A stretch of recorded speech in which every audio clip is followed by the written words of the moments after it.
এই জিনিসটা আমি মানতে পারতাম না। যখনই কোনো ডিসিশন নিতে চিন্তা করতাম তখনই ভাবতাম যে আমার মেয়েটা তো বাবা ছাড়া হবে, সে তো বাবা ডাকতে পারবে না। এইটা ফ্যামিলির সন্তানরা আসলে জানে যে না, এটা ওরা করছিল এই জন্য যে আমি যেহেতু ওখানে যেয়ে থাকবো, আর ওরা 4 ভাই ওরা। আমার নাম হচ্ছে মোসাম্মদ পারুল। পারুল, বয়স কত এখন? বয়স 35 বয়স। আপনি কোন জেলায় জন্মগ্রহণ করেছেন? নারায়ণগঞ্জ আমাদের জেলা। নারায়ণগঞ্জ। বর্তমানে নারায়ণগঞ্জে আছেন? না, আমি ঢাকায় থাকি। ঢাকায় থাকছেন। তো একটু ছোটবেলা থেকে আমরা শুরু করি, ধারাবাহিকভাবে আমরা শুনতে থাকি। জি প্লিজ। ছোটবেলায় আসলে তেমন কোনো ঘটনা নেই, গ্রামে বড় হয়েছি, সোনারগাঁতে লেখাপড়া করেছি। আচ্ছা, যখন আমি ইন্টার পরীক্ষা দিই তখন আমার বিয়ের কথা হচ্ছিল। আচ্ছা, আপনার ফ্যামিলি সম্পর্কে যদি একটু জানি, আপনার বাবা কি করতেন? আমার বাবা জব করতেন, এখন কিছুই করেন না। ওই সময় কি ধরনের জব করতেন? একটা প্রাইভেট কোম্পানিতে ছোট্ট একটা জব করতেন। কয় ভাই বোন আপনারা? আমার 2 ভাই আর আমি একাই বোন। ওকে, মানে আপনি বড়? না, আমার বড় ভাই।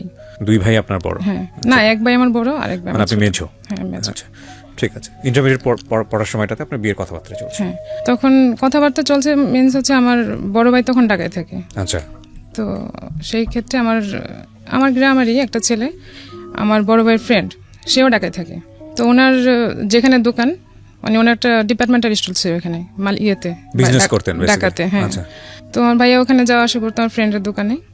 তো ওখানে একটা ছেলে থাকতো মেসে।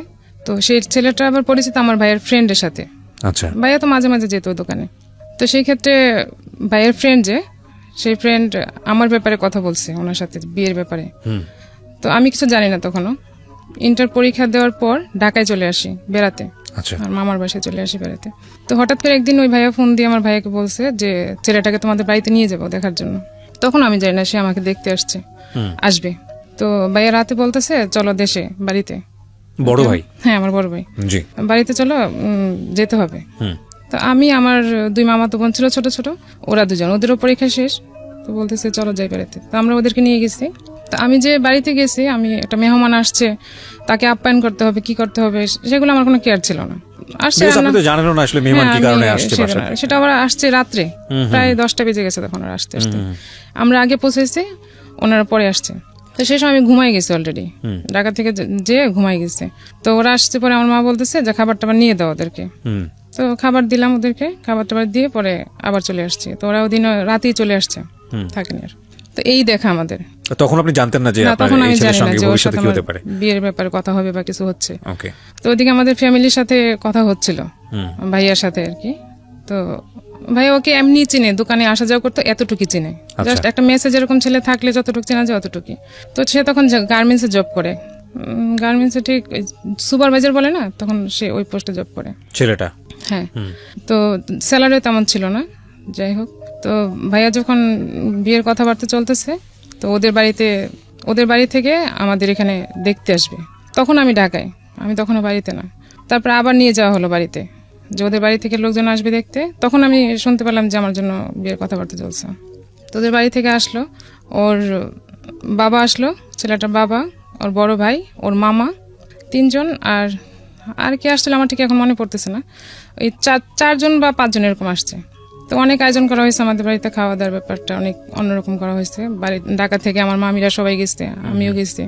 আমার ফ্যামিলির বাড়ি থেকে যারা যারা ছিল আত্মীয় স্বজন মোটামুটি ভালো, মানে আমাদের যারা খুব কাছের তাদেরকে দাওয়াত দেওয়া হয়েছে। একটা বিয়ের অনুষ্ঠানের মতোই হয়েছে তখনও। তো যেদিন আসছে দেখে ওনারা বলতেছে যে বিয়ে কবে দিবেন, কবে বিয়ের দিন তারিখ ঠিক করবেন, ওরকম বলতেছিল ওর মামা। পরে আমার মামা বলতেছে দেখতে আসছেন, আগে দেখে নেন, আমরাও তো দেখবো, তারপর না বিয়ের দিন তারিখ ঠিক হবে। তারপরে কয়েকদিন পরে আবার আমাদের বাড়ি থেকে ওদেরকে দেখতে গেছে ওদের বাড়িতে। তো আমার ফ্যামিলির লোকজন হচ্ছে, আমি হচ্ছিলাম প্রথম বিয়ে আমাদের ফ্যামিলির মধ্যে। তো ওরা দেখতে গেছে যখন, ওনারা যাওয়ার পর যেদিন যাওয়ার কথা ছিল রাতের বেলা, সেদিন যাইতে পারেনি। কারণ সেই গাড়িতে যে গাড়ি ভাড়া করছিল সেটা ছিল আমার খালাতো ভাইয়ের গাড়ি। আচ্ছা। কিন্তু সেদিন সে গাড়ি নিয়ে আসছে, গাড়ি নষ্ট হয়ে গেছে। আসার পর গাড়ি নষ্ট হয়ে গেছে, সেদিন রাতে তারা যেতে পারেনি। কারণ আমার ওই ছেলেদের বাড়ি ছিল ঝিনাইদহ, তো রাতে যেতে হবে, সকালে যে পৌঁছাবে, সেভাবে প্ল্যান করা ছিল। তো অর্ধেক পথ আসার পরে, ঢাকায় আসার পরে গাড়ি নষ্ট হয়ে গেছে, তো আর যেতে পারেনি। ওকে বাদ দিয়ে পরে ওরা রাতে, সকালবেলা পরের দিন প্রায় অনেক বেলা হয়ে গেছে, 11টা-12টার দিকে, তখনও ঢাকায়। তারা তখন পৌঁছে যাওয়ার কথা ছিল, যাইতে পারেনি। পরে গাড়িতে, বাসে করে গেছে ওনারা সবাই। যাওয়ার পর ওদের বাড়িতে আয়োজন করছে, খাওয়া দাওয়া সবই হয়েছে। আর ওদের বাড়িটা ছিল এরকম যে একটা ছোট্ট ঘর ছিল, তেমন কিছু ছিল না, তো ওদের ব্যবহার দেখে আমার ফ্যামিলি সবাই মোটামুটি রাজি হয়ে গেছে যে না ওরা সহজ সরল আছে, ভালো আছে, আর ছেলে যেহেতু শিক্ষিত আছে তাহলে আমাদের প্রবলেম সমস্যা নেই, হ্যাঁ। আমরা ওদেরকে একটা ব্যবস্থা করে দিব, ওরা চাকরি বাকরি করবে, সমস্যা নেই। তো সেই চিন্তা করে ওরা ঝিনাইদের মানুষ, আমরা তো ঢাকায় সবসময় বড় হয়েছে, ঢাকার এলাকার মানুষ, আমরা তো বাইরে কখনো যাইনি, গ্রামে মানে ওই সব সাইডে কখনো যাওয়া হয়নি। তো ওরা ওদের ব্যবহার দেখে মনে হচ্ছে ওরা খুবই সাধারণ মানুষ, খুবই সহজ সরল মানুষ, ওদের মতো মানুষ হয় না। আর ওর একটা বোন ছিল, মানে বোন আছে, ওটা দেখে আবার আমার মামা আমার ভাইয়ের জন্য পছন্দ করে রাখছে, মনে মনে দেখে পছন্দ করে আসছে। তো এটা তখন বলে না, আসার পরে বলছে আর কি। ওইটাই বিশেষ করে চোখে লাগছে বেশি, যে আমরা এখানে আত্মীয় করলে মেয়েটাকে আমরা নিতে পারবো আমাদের বাড়িতে। তো এরকম কথাবার্তা বলে আসছে। আসার পর ওই গ্রামে যখন গেছে, আমার চাচাতো ভাই ছিল একটা, ওনাদের সাথে গেছে দেখতে বিয়েতে। ও চাচাতো ভাই আমাকে পছন্দ করতো, বাট ফ্যামিলিতে বলে না কখনো যে আমাকে পছন্দ করে। আমাকে বলছে যদি আমি রাজি থাকি তাহলে সবাইকে সে মানাবে। বলছে না, আমি আপনাকে ভাই জানি, ভাই, অন্য কিছু না। তো সেই ভাই যে ছেলেটাকে দেখতে গেছে ঝিনাইদহতে, সেই ছেলের চাচার একটা দোকান ছিল ওখানে কাছে। তো চাচার দোকানে যখন গেছে, চাচাকে জিজ্ঞেস করছে ছেলে লেখাপড়া কেমন, কতটুকু করছে, কি আসে বিষয়। তো কতটুকু লেখাপড়া করছে আমরা ঠিক জানি না, চাচা বললো এটা। ওকে। তো এটা এসে আবার আমার ভাই, চাচাতো ভাই বলছে, বলার পরে আমার ফ্যামিলি থেকে কি ওটা মানে নেই যে এটা মিথ্যা কথা হইতে পারে, বা মানে এই চাচাতো ভাই আবার আপনাকে পছন্দ করতো না? হ্যাঁ, ওনার সঙ্গে বিয়ে শাদীর কথাবার্তা ছিল না, সেই কারণে সে আমাকে পছন্দ করতো, সেই কারণে ওকে সন্দেহ করেছে, মিথ্যা কথা ওকে সন্দেহ করছে। এটাই আমার সবাই করছে যে এটা হয়তো মিথ্যা কথা হইতে পারে, সে হয়তো চায় না সেজন্য বলছে। আর খালাতো ভাইকে তো বলছেই যে সেও চায়, সেজন্য সে নষ্ট গাড়ি নিয়ে আসছে, সে চায় না সেখানে যাক, এগুলো বলা হয়েছে। তো এটা নিয়ে ওই চাচাতো ভাই যে বলছে, এটা নিয়ে আমার চাচির মধ্যে, চাচা মানে ওই চাচি না, পাড়াপড়শি আরেক চাচির সাথে আমার মার একরকম ঝগড়াই হয়ে গেছে যে সে কেন মিথ্যা কথা বললো এসে। তো দেখা কিন্তু একবারই হয়েছে, একবারই ওদের বাড়িতে গেছে, আর কিন্তু দ্বিতীয়বার যায়নি কখনো দেখা করতে। যেহেতু ছেলে দেখছে এখানে, খুবই ভদ্র, খুবই ভালো, তো ছেলেই চাই, দেখতেও সুন্দর, কোনো প্রবলেম নাই। আমার মা তো অনেক পছন্দ করছে ছেলেকে, এই ছেলের কাছে বিয়ে দিবে। তো কথা ভাবে চলতেছে, মাঝখানে কিছু স্টপ ছিল, কি কারণে আমি জানি না।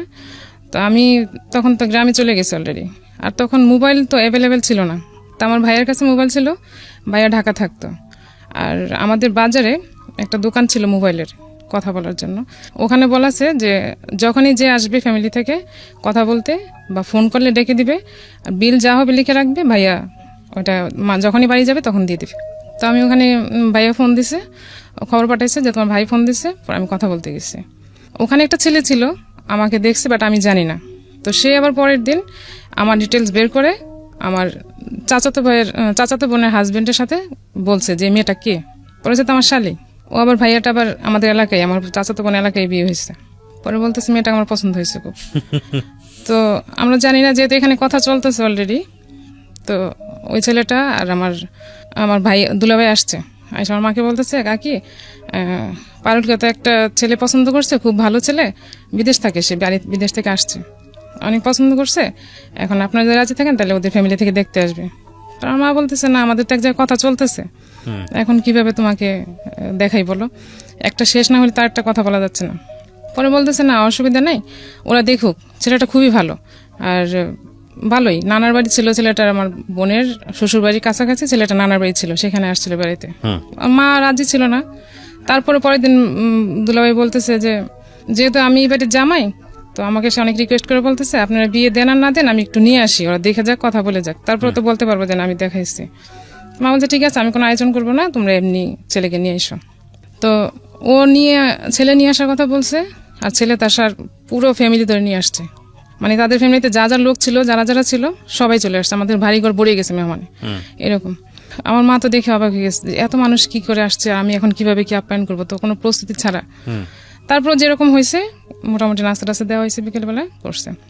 তো ওরা চলে গেছে দেখা করে। এখন ছেলে পুরো এলাকা ছড়াই দিয়েছে যে আমি মেয়েকে বিয়ে করব, মানে আমাদের এলাকায় যারা মোটামুটি প্রভাবশালী লোক আছে তাদেরকে সে ম্যানেজ করে ফেলছে। আচ্ছা, কোন ছেলে? যে ছেলেটা পরে আমাকে দেখে আমার বোনের হাজবেন্ডের সাথে আসছে। তো বলতেছে আমি এই মেয়েকে বিয়ে করব, যা লাগে আমি সব দিয়ে নিয়ে যাব, আমার বাড়িতে যা খরচ টরচ এভরিথিং সব সে দিবে, এবং সে আমাকে বিয়ে করবে। মা কি করলো, মা বলতেছে না, এখানে তো বিয়ে দেওয়া যাবে না, আর ছেলেটাকে আমারও পছন্দ হয়নি। পছন্দ বলতে আমি তো চাই না এখন বিয়ে করব, মানে এরকম প্রিপারেশন আমার মনের ভিতর ছিল না। তো আমি বলতেছে আমি ঢাকায় যাব। পরে ভাই আমাকে আবার ঢাকায় নিয়ে গেল, ঢাকা নিয়ে গেলো বলতে আমার ভাইয়ের চাচাতো ভাইয়ের একটা বিয়ে ছিল ওখানে, মানে যে দুলাভাই নিয়ে এসছে বিয়ের প্রপোজাল, ওই দুলাভাইয়ের শালার বিয়ে চলবে, মানে বিয়ের কথা হচ্ছে, মানে বিয়ে ঠিক। তো ওই বিয়েতে আমরা অ্যাটেন্ড করবো, বৌভাত হবে, বিয়ে হবে। তো বিয়েতে আমরা ছিলাম সবাই, আমিও ছিলাম, আমার ভাইয়ারা ছিল, আমার ফ্যামিলির সবাই ছিল। তো বিয়ে যেদিন হলো, বিয়ে শেষ করে সেদিনই আমরা রাত্রে ভাইয়াও চলে গেল আমাকে নিয়ে। তো আমরা ঢাকায় চলে আসলাম। আবার পরের দিন ছেলেটা আমাদের বাড়িতে নাকি আসছে, সে নাকি অনেক মোটা একটা চেন নিয়ে আসছে, আমাকে বিয়ে করুক আর না করে সে আমাকে গিফট করবে। তো আমার মা, আমি তো চলে আসছে, ওরা তো জানে না ফুল নিয়ে আসছে কি নিয়ে আসছে, আর আমি জানি না। পরে আমাদের বাড়িতে গেছে আমার দুলাভাইয়ের সাথে, পরে বলতেছে ও তো এটা নিয়ে আসছে ওকে দেওয়ার জন্য, বিয়ে করুক আর না করুক সে এটা ওকে গিফট করবে। আর সেদিন যেদিন সে দেখতে আসছে আমাকে, সেদিন সে অনেক গোল্ড পরে আসছিল, ব্রেসলেট, চেন টেন, এভরিথিং অনেক কিছু পরে আসছে, করার জন্য চেষ্টা করছে, হ্যাঁ হয়তোবা। তো সে পরে আসছে, তা চেনটা নিয়ে আসছে, সে আমাকে দিবে। তো আমি তো ছিলাম না, মা বলছে না ও তো চেন নিবেও না, আর ও তো নাই এখানে, ও তোর সাথে দেখা হবে কিভাবে। তো ছেলেটা চলে গেছে, আমার সাথে আর দেখা হয়নি, আর কোনো কথা হয়নি। তো আমার মার ইচ্ছা ছিল যে যেটা দেখছে সেখানে বিয়ে হবে, আর যে ছেলেটা পরে আসছে সেই ছেলেটার যে গ্রামের বাড়ি, ওইটা আবার আমার নানার বাড়ির কাছাকাছি। তো ওই এলাকাটা আমাদের পছন্দ না, আমাদের ফ্যামিলি কারোরই পছন্দ না যে ওই এলাকাতে বিয়ে দেবো, সারা জীবন খেটে খেটে মরবে এরকম। যাই হোক, এটা গেল। তারপর আমি তো ঢাকায় চলে আসলাম। চলে আসার পর এদিকে বিয়ের কথাবার্তা টোটালি কমপ্লিট, এদিক দিয়ে জিনাইদার যে ছেলেটা, তার সাথে বিয়ের কথাবার্তা কমপ্লিট হয়ে গেছে। তো আমি এর মধ্যে একদিন বলছিলাম ভাইয়াকে যে আমি গার্মেন্টসের ছেলে বিয়ে করবো না, যারা গার্মেন্টসে জব করে আমি এই ছেলে বিয়ে করবো না। তো ভাইয়া আমার সাথে কথা বলেনি সেদিন থেকে আর, যে কেন আমি কথা বললাম। তো ভাইয়ের একটাই ই ছিল সবসময় যে রাগ হলে কথা বলতো না কারোর সাথে। আর এই ভাইয়া আমাদের অনেক করছে ছোটবেলা থেকে, মানে আমার বাবার যেটা করার কথা ছিল সেটা আমার ভাইয়া করছে সবকিছু। তো আমিও চাইতাম যে আমার ফ্যামিলির পছন্দেই বিয়ে করব, বাট আমি এমন কিছু করব না যেটা আমার ফ্যামিলির উপর কোনো প্রশ্ন আসে, যে খারাপ প্রেম করব, আমার ভাইকে সবাই বলবো যে ওর বোন এরকম, কিংবা ও অবাধ্য হয়ে গেছে, এরকম কিছু আমি কখনো করবো না। যে প্রেস্টিজ ইস্যু হবে এরকম আমি কিছু কখনো করবো না। আর আমি চলছি সবসময় এরকম ভাবেই, মানে বড় ভাই ছিল তো সবসময় একটা ভয় ভিতরে কাজ করতো যে আমি একটা খারাপ ভাবে চললে আমার ভাইয়া তো সাপোর্ট এখানে সব কিছুর ঊর্ধ্বে, তো কানে যাবে, আর আমাকে তো কিছু না বললে, ওই যে না বলা, কথা না বলা, যে এটা আমার কাছে অনেক বড় একটা পেন, যে আমার কাছের লোকই আমার সাথে কথা বলবে না, এটা তো কথা বলে নাই। সেদিন অনেকটা রাগ হয়ে আছে যে আমি কেন এই কথা বললাম। তো আমার মামি বললো যে গার্মেন্টসে ছেলে আসলে তো ভালো হয় না, এটা তুমি, আমার ছোট মামি বললো যে এরকম ভালো হয় না। পরে আমি বলছি, আমিও তো তাই বলছি যে বিয়ে করবো না, তুমি ভাইয়া তো কথা বলে না। যাই হোক, এখন আমার মামার ফ্যামিলিতে মামাই সব, মানে যা বলবে সব মামার কথাই সব হবে। আমার ফ্যামিলিতে ভাইয়া যা বলবে, মা যা বলবে, এরকম। আব্বা অতটা ফ্যামিলিয়ার ছিল না, সবসময় একটু সরল টাইপের আর কি, মানে সব ডিসিশন নেওয়ার ব্যাপারে অত ই ছিল না। তবে আব্বা এটা বলছিল যে আমার একটা মেয়ে এত দূরে বিয়ে দিতে চাই না, ওই বিয়ে দিতে চাই না, এত দূরে বিয়ে দিতে চাই না, এটা একবার বলছিল। কিন্তু আমার ভাইয়া, আমার মা, ওদের জন্য ওরা আব্বা, মানে আব্বা যে কিছুটা ডিসিশন নিবে সেরকম ওরকমও না। তো এটা বলার পর আমি একটু বলছি, ভাইয়ের কথা বলছে না, ঠিক আছে, আমি আর কিছু বলিনি। পরে ওই ছেলেটা নাকি আমার সাথে কথা বলতে চাইছে। তো যখন বিয়ের দিন তারিখ ঠিক হয়নি, আমাকে নিয়ে গেল, ভাইয়া বললো যে কথা বলতে চাইছে, কথা বলে দেখো কি বলে। তো সে মেসে থাকতো, আমাকে মেসেই নিয়ে যাওয়া হয়েছে, মেসের পাশেই ছিল ছেলেটার সঙ্গে কথা বলার জন্য। হ্যাঁ, কথা বলার জন্য। ছেলেটা সেদিন দুপুরে সে লাঞ্চ করতে বাসায় আসবে, তখন আমি তার সাথে দেখা করব, মানে সে আমার সাথে জাস্ট কিছু কথা বলবে। তো আমাকে সে প্রশ্ন বললো যে আমাদের বাড়িতে ওই জায়গায় জিনাইদা আমাদের এরকম জায়গা জমি আছে, তারপর করতে হবে, হাল চাষ করে গরু পালে, এগুলা সবকিছু করতে হবে। আমার তো এমনিতে ওর পছন্দ না, বিয়ে করবো না বলে দিয়েছি। তারপরে আমি বলছি যে আমি এসব করতে পারবো না, আমি এসব করে অভ্যস্ত না, কারণ আমার ফ্যামিলিতে আমি কখন এগুলো করিনি। তো আর কিছু বললো না, এসব আপনি কি বিয়েতে রাজি? এখন আমি তো বলতে পারবো না যে আমি বিয়েতে রাজি না, কারণ আমার উপরে তো ভাইয়া। এখন আমি বলি না আর কিছু, আমি এটুকু বলছি যাতে সে বোঝা যায় যে বিয়েটা এখানে করা ঠিক হবে না, সে ভেঙে দিক। কিন্তু সে এটা করে নাই, সে আর কিছুই বলেনি। আমাকে একটা ডায়েরি গিফট করলো, ডায়েরির ভিতর তার একটা ছবি দিয়ে, এটা নিয়ে আসলাম। আসার পর তার সাথে তার কোনো কথাই হয়নি, আর ফোনও তো তখন অ্যাভেলেবেল ছিল না যে কথা হবে বা কিছু। তারপর বিয়ের দিন তারিখ ঠিক। তো ওদের বাড়িতে যখন আমাদের ফ্যামিলি দেখতে গেছিল, তখন ওদের যে বাড়িঘর দেখে আসছে, ওগুলো দেখে আমার মামা বলছে যে যেহেতু এখানে যদি বিয়ে হয় তাহলে আমরা একটা ঘর করে দেবো এখানে, যাতে ও এসে থাকতে পারে। আর মামা এটাও বলছে যে তুমি বউ কোথায় রাখবা বিয়ের পর। পরে ও বলছিল যে আমি যেখানে থাকবো বউ সেখানেই থাকবে। তো ও চাকরি করে ঢাকায়, তো ঢাকায় থাকা হবে, এই জন্য আরো দূরে দেওয়া হয়েছে, যে ওখানে তো থাকবে না। তো ঘর দেওয়ার কথা বলছে, কত টাকা দিবে, যা 2টা রুম করতে যা লাগবে সেরকম দিবে। বিয়ের দিন তারিখ যখন ঠিক হলো তখন সে টাকা চাইতে শুরু করলো ভাইয়ের কাছ থেকে, যে বাড়িতে কাজ শুরু করছে, এখন টাকা লাগবে। টাকা যাচ্ছে, বাড়িতে ঘরের কাজ শুরু করছে, ঘরের কাজ শেষ করে আমাকে উঠে নিয়ে যাবে। আর তখন কথা ছিল যে আমাকে গোল্ড ওরা কতটুকু দিবে, কি দিবে সেগুলো, কানের গলার কি দেওয়ার কথা ছিল, তো এগুলো দিবে ওরা, আর আমাদের থেকে ঘর উঠে দিবে ওকে। তো এর মধ্যে ওর বোনের একটা প্রবলেম হয়েছে, সেটা নাকি তার ওখানে কয়েকটা ছেলে তাকে ডিস্টার্ব করতেছে খুব, তো তাকে ওখানে রাখা সেভ হচ্ছে না। আমাদের তো বিয়ের দিন তারিখ ঠিক হয়ে গেছে, এটা আমার ভাইয়ের সাথে যখন শেয়ার করছে তখন ভাই বলছে ঠিক আছে তাহলে আমাদের এখানে পাঠাই দাও, এখানে এসে থাকুক। তো এসে নিয়ে আসছে, সে এসে ঢাকায় ছিল, মানে বিয়ের আগে এত কিছু? বিয়ের আগে সে তাকে পাঠাই দিছে। সে আমার মামার বাসায় ছিল কতদিন, তারপর আমাদের বাড়িতে। ওকে। তো ওর আচরণ এই বোনটাকেই তো আপনার আত্মীয়ের আরেকজন বিয়ে করার কথা? হ্যাঁ। ওকে। তো ও কথা না, মানে ওইভাবে তখন কথা প্রপোজ করা হয় না, মানে মেন্টাল থিংকিং সেই সময়, মেন্টাল থিংকিং আর কি। যখন তো মেয়েটা জানে যে আমার ভাইয়ের জন্য তাকে পছন্দ করা হয়েছে, আমাদের বাসায় যখন আসছে তখন মামিরা দুষ্টামি করে এরকম বলছিল যে তোমাকে তো ওর ভাইয়ের জন্য পছন্দ করে আসছে, এরকম হাসাহাসি করে, আমরা জাস্ট বান্ধবীর মতো ছিলাম মামিদের সাথে, এরকম বলছে। তো ও তো মনে মনে ভাইয়াকে এমনি পছন্দ করে বসে আসছে। তো যখন এখানে চলে আসছে তখন তো সে আরো সিরিয়াস। তো আমার ভাইয়া ছিল একটু রিজার্ভ টাইপের, খুব রিজার্ভ টাইপের বলতে কি মানে ইচ্ছা করে যে কোনো মেয়ের সাথে একবার পড়ে যাবে এরকম না, ভাইয়া ওকে বোনের মতো দেখে। ওকে। হ্যাঁ। তো আমাদের বাড়িতে যখন আসছে তখন সে বিহেভগুলো এরকম যে ও প্লেটে খাবে, খাওয়ার পর প্লেটটাও সরাবে না। ইভেন মানে এরকম না যে আমরা কোথাও গেলে তো একটু কার্টিসি করি, যে আমরা অন্তত এতদিন ধরে এখানে আসছি, আমার তো একটু দায়িত্ব থাকে যে আমি কি করব না করব, কিন্তু সে এরকম ছিল না, সে একটু উগ্র টাইপের চলাফেরা ওরকম ছিল, দেখে আমার কাছে ভালো লাগেনি। সে ছিল অনেকদিন, প্রায় 20-25 দিন হবে ছিল। তারপর ওকে পাঠাই দেওয়া হয়েছে বাড়িতে, চলে গেছে। তো ওর ভাই টাকা চাচ্ছে ঘর উঠানোর জন্য, তো এদিকে দিয়ে বিয়ের দিনও চলে আসছে।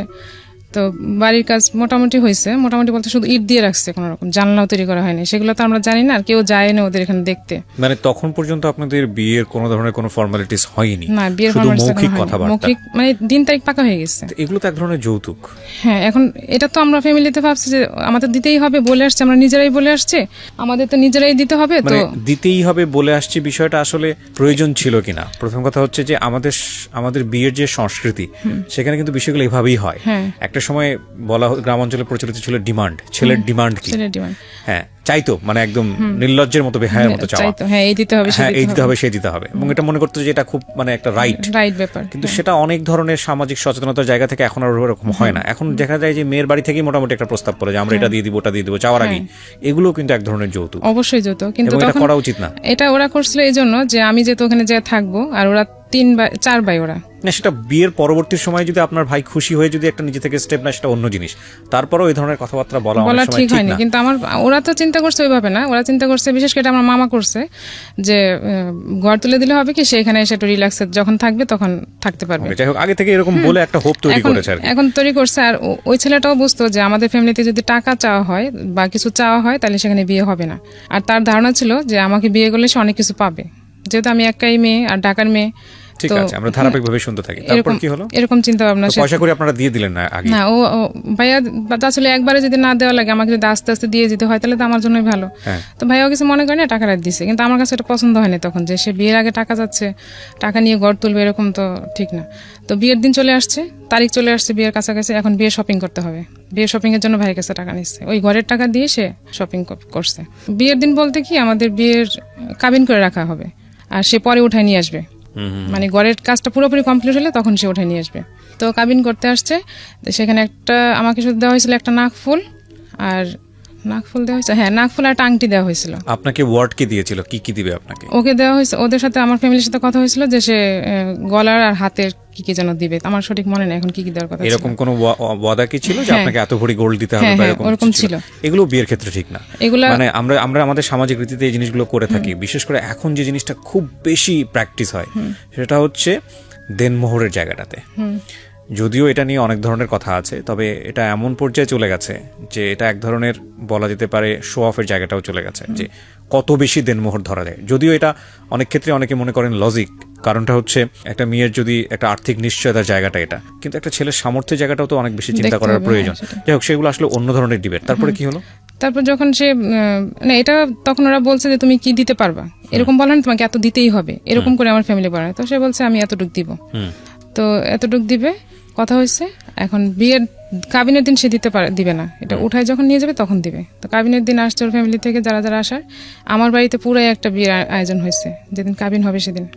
আর সে যে সব শাড়ি কাপড় আমাকে দিয়েছে বিয়ের দিন, সেগুলো আমার কোনোটাই হয়নি, কারণ আমি আমার হাইট অনুযায়ী আমার সবকিছু অনুযায়ী আমার কোনোটাই ঠিক মতো হয়নি। সে সব এমন সব মার্কেটিং করছে যেগুলো নাকি শুধু বিয়ের শাড়িটা আমি কোনোরকম পরতে পারছি, কোনোরকম, মানে শাড়িটার দেখা যাচ্ছে বহরটা কম ছিল, জুতা যেটা নিয়ে আসছে আমার পায়ে লাগেনি, তারপরে এভরিথিং কোনো কিছু আমার ঠিক মতো হয়নি, কারণ ও শপিংটা ও একা করছে।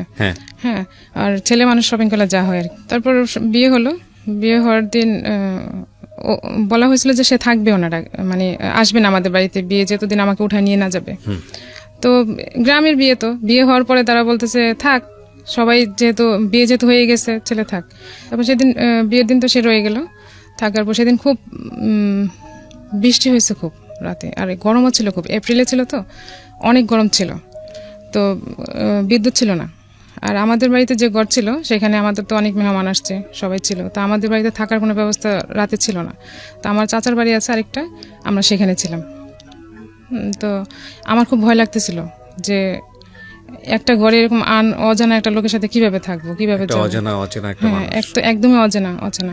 তো আমার খুবই ভয় লাগতেছিল। আমার প্রত্যেকটা মানুষের একটা ড্রিম থাকে না, আমরা কিন্তু একটা মানে ম্যাচিউর বলি বা একটা ইম্যাচিউর বয়সে সবার একটা স্বপ্ন থাকে না, বিয়ের স্টার্টিং সময়টা যে মানুষটা আমার জীবনে আসবে সেই মানুষটাকে নিয়ে খুব সুন্দর একটা চিন্তা করা, এরকম একটা স্বপ্ন কিন্তু প্রত্যেকটা মানুষ, আমি যত জানি মেয়েদের মনে একেবারে টিনেজ বয়স থেকে শুরু হয় থাকে। হ্যাঁ, আমার ছিল, হয়তো অতটা থাকে না। আমার ছিল এরকম যে আমি এটা কখনোই চিন্তা করিনি আর মানতেও পারিনি যে বিয়ের প্রথম রাত আমি আমার বাবার বাড়িতে থাকবো। এটা খুবই আমার কাছে একটা কেমন জানি মনে হয়েছে। মানে এই কথাটা যারা ভিডিওতে দেখছেন বা রেডিওতে অনুষ্ঠানটা শুনছেন তাদেরকে এই কারণেই বলছি, যারা ভবিষ্যতে বিয়ে শাদী করবেন অন্তত মানে একটা মেয়েকে এই কথাটা জিজ্ঞেস করাটা খুব প্রয়োজন, যদি বিয়ের আগে এটা সম্ভব হয় কারোর পক্ষে, যে what is your dream actually, মানে যেই মানে বিয়ের প্রথম রাত এটা খুব গুরুত্বপূর্ণ, একটা মানুষের সঙ্গে জীবন শুরু করার প্রথম মুহূর্ত, এটা আসলে বিশেষ করে মেয়েদের একটা অনেক সুন্দর স্বপ্ন থাকে, অ্যাটলিস্ট তাদের ওই স্বপ্নটুকু পূরণ করা যায় কিনা ছেলেদের সাইড থেকে, এইটুকুর চেষ্টাটা করা। বাট লাকিলি আর আনলাকিলি আমাদের জীবনটা আসলে সবকিছু সবসময় কিন্তু পরিকল্পনা মাফিক আসে না, এবং খুব ইভেনচুয়ালি হঠাৎ করে চলে আসে, যেটা আমাদের চিন্তার সাথে কোনো রকমের মিলই থাকে না। অনেক সময় তো আমরা ওই ব্যাপারটা নিয়ে ডিসঅ্যাপয়েন্ট হই। আর এই রাতটা নিয়ে আমরা কথা বলতে চাচ্ছি এই কারণে যে this is a very special night, এবং এটা জীবনে একবারই আসে, তো সেই জায়গাটা থেকে এইটার যেই ড্রিম প্ল্যানটা থাকে সেটা আসলে পূরণ করা উচিত এবং চেষ্টা করা উচিত অন্তত। জি, আপনি যেটা বলছিলেন। তারপর তো বিদ্যুৎ ছিল না, তো অন্ধকার, সব বাড়িঘর তো সবই অন্ধকার, তো শুধু ক্যান্ডেল জ্বালানো হয়েছিল।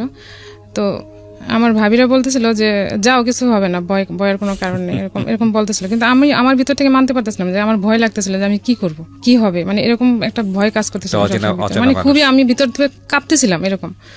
তো যখন গেলাম তো আসার পর আমার হাত ধরছে, ওরকম না কোনো এই যে একটা প্রিপারেশন কিংবা একটা কিছু বলা করা ওরকম কিছুই না, জাস্ট সে আমার হাতটা ধরে দেখছে আমি খুব কাঁপতেছিলাম ভয়তে। তো বলতেছে এরকম কাঁপতেছো কেন? আমি বলছি আমার ভয় লাগতেছে, এটুকু বলছে বলে আমি দূরে সরে বসে আছি, অনেক দূরে সরে গেছি। সরে যাওয়ার পর সে শুয়ে পড়ছে, শুয়ে পড়ার পর আমাকে বলতেছে বাতাস দাও পাখা দিয়ে, মানে অনেক গরম লাগতেছিল তখন। আপনাকে কমেন্ট করছে? হ্যাঁ, আমাকে বলতেছে বাতাস দাও, গরম লাগতেছে আমার খুব। তো আমি কি বোকা ছিলাম, আমি এটা বলতে পারিনি যে আমি পারবো না বাকি, আমিও ঠিক বাতাস করতেছি, ভালো কাজ, ঠিক আছে, হ্যাঁ আমি করে যাচ্ছি বাতাস, যে আমি অচেনা মানুষ, তার সাথে আমি মোটে কথাই হয়নি, কিছুই না, তাকে কেন আমি বাতাস করবো বা কিছু এরকম কোনো কমেন্টস আমার ছিল। তো ও বলছে বাতাস করো, আমিও যতক্ষণ সাথে ছিলাম বাতাস করছে, ক্যান্ডেল নিভে গেছে, দেন আমি শুয়ে পড়ছি, ও ঘুমাই গেছে, আমিও শুয়ে পড়ছি। দেন সকালে বাসায় আসলাম আমাদের বাড়িতে এসে, তো মামির আমার সাথে দুষ্টামি করতেছিল এমনিতেই। তা আসলে ওরকম কিছুই না, আমাদের এখানে রীতি হচ্ছে যে জামাই পরের দিন বাজার করে এরকম, বা 2 দিন পরের দিন বা তারপরের দিন এরকম বাজার করার সিস্টেম। তো আমার বিয়ের দিন যারা আসছিল আমার আত্মীয় স্বজন, তাকে এত পরিমাণে সালামি দিছে, সে সালামিতে তার বাজার হয়ে গেছে, এত পরিমাণে সালামি পাইছে। তো পরের দিন সে বাজার করতে গেছে, বাজার টাজার নিয়ে আসছে, তো ওগুলো আমার মামারাই সব, মামিরা সব রান্না টান্না সবকিছু করছে। তো 2 দিন পর তো ওর তো চাকরি আসতে হবে, তারপরে মামিরা যখন চলে আসলো তখন আমাদের বাড়িতে আমরা থাকলাম, সেখানে আমরা আর কোনো কথাবার্তা ওরকম হয়নি তার সাথে আমার। তো ও চলে আসলো 2 দিন পর, আমি বাড়িতে রয়ে গেলাম। তো মামা বলছিল যে এরপরে আর কোনোদিন ওরা বিয়ের উঠায় নেওয়ার আগে আর দেখা সাক্ষাৎ হবে না, তাইলে জিনিসটা অন্যরকম হয়ে যাবে, আর আমরা চাচ্ছি যে আমরা অনেক বড় করে অনুষ্ঠান করে তারপর উঠাই দিব। তো মামা কি করলো, আমাকে ঢাকায় নিয়ে আসলো, ভাইয়া বললো যে ঢাকায় চলো, তাহলে করবে। তো আমি ঢাকায় চলে আসলাম, আর ওদিকে ও জব চলে গেল। তো মামার বাসায় আসা হয়নি, কিংবা ওইভাবে তাকে বলা হয়নি, কিংবা অ্যাড্রেসও দেওয়া হয়নি যে বাসায় আসো বা কিছু এরকম কিছু। আমি আমার মতো আছি মামার বাসায়, ওর মতো আছে। তো মামির আমার সাথে ফাজলামি করতেছিল অনেক রকম কথা বলে, তো আমি বলছি না এরকম কিছু না, কিন্তু আমার তো ভয় লাগে ওকে দেখলি। আমি তখন কেবল ইন্টার পরীক্ষা দিছি আর অত ছিলাম না। পরে বলতে আপনাদের সাথে বয়সের ডিফারেন্স কতটুকু ছিল? 6-7 বছর হবে। 6-7 বছর, ওকে। ঢাকায় ছিলাম তো, এপ্রিলে 5 তারিখে বিয়ে হয়েছে, তো 10 তারিখের মধ্যে আমি ঢাকায় চলে আসছি। আর 14 তারিখে মেবি ছিল, পহেলা বৈশাখ ছিল, 14 তারিখ সম্ভবত, পহেলা বৈশাখ। তো বৈশাখে প্ল্যান করা ছিল, ওর বোন তখন ঢাকায়, আবার বিয়ে তখন আসছে, তখন আসে যায়নি, ঢাকায় রয়ে গেছে। তো প্ল্যান ছিল যে সবাই মিলে ঘুরতে যাবে পয়লা বৈশাখের দিন, ঘুরতে যাবে, কে কার সাথে কিভাবে ঘুরতে যাবে। মামিরা যাবে মামার সাথে, মামাতো বোনরা, ভাইয়া আর ভাইয়ার যে ফ্রেন্ড ঘটক, সে ফ্রেন্ড আর আমার ননদ যাবে একসাথে ঘুরতে, আর আমি আর আমার হাজবেন্ড যাবো ঘুরতে। তো সে আমাকে ফোন দিল ভাইয়ার মোবাইলে পয়লা বৈশাখের 2 দিন আগে, মানে 2 দিন আগে না 1 দিন আগে যেন, ফোন দিয়ে আমাকে জিজ্ঞেস করতেছে আমি তার সাথে কি ঘুরতে যাব, মানে ওরা যে প্ল্যান করছে আমার ফ্যামিলি থেকে, সেটা কি আমি যাব নাকি না হলে সে দেশে চলে যাবে। সে আমার প্ল্যানটা, ওর প্রশ্নটা ছিল এরকম যে সবাই তো প্ল্যান করছে ঘুরতে যাওয়ার জন্য, তুমি কি যাবা নাইলে আমি বাড়ি যাব। কথাটা তো এরকম হওয়া উচিত ছিল না, রাইট? ডেফিনেটলি এটা আমার খুবই লাগছে তখন, কিন্তু যদি আমি এটা কিছু মনে করি নাই, কিন্তু আমার কাছে কিন্তু ভিতর ভিতর খারাপ লাগছে যে এরকম কেন হবে, কথাটা তো এরকম হওয়া উচিত না। তো আমি আর কিছু বলি না, আমি বলছি যে সবাই যেভাবে ডিসিশন নেয় আমিও সেইভাবেই যাব। তো পয়লা বৈশাখ দিন ভাই আমাকে বাইকে করে নামাই দিয়ে আসলো ওর মেসের কাছে, ওর ওখানে। তো ওখান থেকে আমরা ঘুরতে যাবো একসাথে, ও গেছে, আমি গেছি, ওর সাথে ওর 2টা ফ্রেন্ড। তো 2টা ফ্রেন্ডকে সাথে নিয়ে গেছে। আমরা প্রথমে গেলাম সংসদ ভবনে, নিয়ে যাওয়ার পর সে ওখানে ওদের সাথে খুব আড্ডা দিচ্ছে। আমি যে একটা মেয়ে মানুষ বা ওইখানে তার সাথে আছি, হ্যাঁ আমাকে ওভারলুক করতেছে, আর আমি মানে তার পিছনে পিছনে হাঁটতেছি এরকম, মানে ওরা খুব মজা করতেছে আর আমি একা একা, মানে খুব লোনলি ফিল করতেছিলাম বিষয়টা। তো এটা হ্যাঁ, তো আমি এটা এসে অ্যাকসেপ্ট করতে পারিনি। মামিদের সাথে বলছি যে মামি এরকম এরকম হয়েছে। তো বলার পরে মামার ওকে ডাকছে, ওকে বলছে যে তুমি এরকম ওরে নিয়ে গেছো, নিয়ে যায় তোমার এরকম ইনসাল্ট কেন করছো, তোমার ফ্রেন্ডদের সাথে তুমি কেন ওকে নিয়ে গেছো, তুমি ওদেরকে নিয়ে যেতে আগে পরে নিয়ে যেতে, তোমরা ফার্স্ট টাইম ঘুরতে গেছো একসাথে, তোমার তো ওকে টাইম দেওয়া উচিত ছিল, না দিয়ে তুমি কেন ওর সাথে ওদেরকে নিয়ে যায় ওরে একা একা ফেলায় রেখে এরকম ঘুরছে, এটা তোর কাছে ভালো লাগেনি। তো আমার কাকা আসছিল একটা, আমার ভাইয়া আর আমার মামা, তখন আমাকেও নিয়ে যাওয়া হয়েছিল না কি গেছিলাম, হ্যাঁ আমিও গেছিলাম। তো ও সবার সামনে ওই ভাইয়ার ওই দোকানের পিছনে ওনার থাকার জায়গা ছিল, ওইখানে বসেই গল্প করা হয়েছে এটা, যে এই কথাগুলো হয়েছে। হ্যাঁ, যখন আমি পয়লা বৈশাখে তার সাথে দেখা করতে গেলাম, পাশে আরেকটা পরিচিত ওর ভাবি, মানে কথিত ভাবি আর কি, পাশে ছিল পরিচিত, ওনার রুমে নিয়ে আমাকে বসাইলো। তো ওখানে একটা মহিলা আমাকে দেখতে আসছে, খুব উৎসাহ নিয়ে আমাকে দেখতে আসছে। তো আমি তো আর চিনি না কাউরি ওখানকার। তো আমরা তো এই পার্টটা বললাম যে, তারপর সে সরি টরি বলছে, মাপ চাইছে সবার কাছে, না নেক্সট টাইম এরকম হবে না, সব ঠিক হয়ে যাবে, এরপর থেকে আর আমার ভুল হবে না। মানে উনিও সামহাউ হ্যাপি ছিল না, আপনি তো হ্যাপি ছিলেন না, উনিও ওনার জায়গা থেকে যে আপনাকে একটু কনভিন্স করবে বা যেরকম হওয়া উচিত জামাইয়ের আচরণ সেরকম ছিল না, টোটালি ছিল না, একদমই ছিল না। তারপর দেখে চলে গেল, তারপর তো সরি টরি বলা হয়ে গেছে, আর নেক্সট এরকম হবে না এরকম বলে, দেন তার মানে তাকে ভুলটা বলা হয়েছে, তোমার ভুলগুলো এরকম হয়েছে, ঠিক আছে আর হবে না। তো আমরা যে মেসে সবাই গেছি, পাশে যে কথাবার্তা হয়েছে, তার মেসে অনেকেই জানছে এটা, যে ওর এখানে এরকম একটা ছোট বৈঠকের মতো হয়েছে, ওর একটু প্রবলেম হয়েছে। তো ওর যে মেসে বুয়া রান্না করতো, সেই বুয়া নাকি তাকে বলছে এই মেয়েকে তো তুমি রাখতে পারবে না, তোমার যেভাবে হোক তাকে আটকাইতে হবে, তুমি যদি ওর সাথে সংসার করতে চাও। তখনও তার সাথে আমার কোনো রকম কোনো স্বামী স্ত্রী যে সম্পর্ক, সেটা কখন হয়নি তার সাথে আমার কোনো রকম। তো প্রায় বিয়ের তো 15 দিন হয়ে গেছে, এটা 15 দিন হয়ে গেছে, আমি ঢাকায়, ও ঢাকায়, আর বাসায় আসার তার নিষেধ, সে বাসায় আসতে পারবে না। এরকম বলার পরে সে মাথার ভিতরে এটা নিচ্ছে যে আমাকে তো তাকে আটকাইতে হবে। তখন আর কিছু বলেনি। তো বিয়ের পরে সে তো আমাকে উঠাই নিবে আগে, তাদের বাড়িতে নিয়ে যাবে, দেন তারপর না তার ডিসিশন। যাই হোক, এখন বিয়ে হচ্ছে, সে আমাদের বাড়িতে আসে নাই এর মধ্যে। আর বিয়ের পয়লা বৈশাখের পরে আরো 15 দিন পরে সে একদিন ছুটি পাইছে অফিস থেকে। তো সে সম্ভবত ওই ঘটক ভাইয়াকে বলছে যে শ্বশুর বাড়িতে যাবে আমাকে নিয়ে। তো সে আমাকে বলছে যে আমাকে নিয়ে যাবে।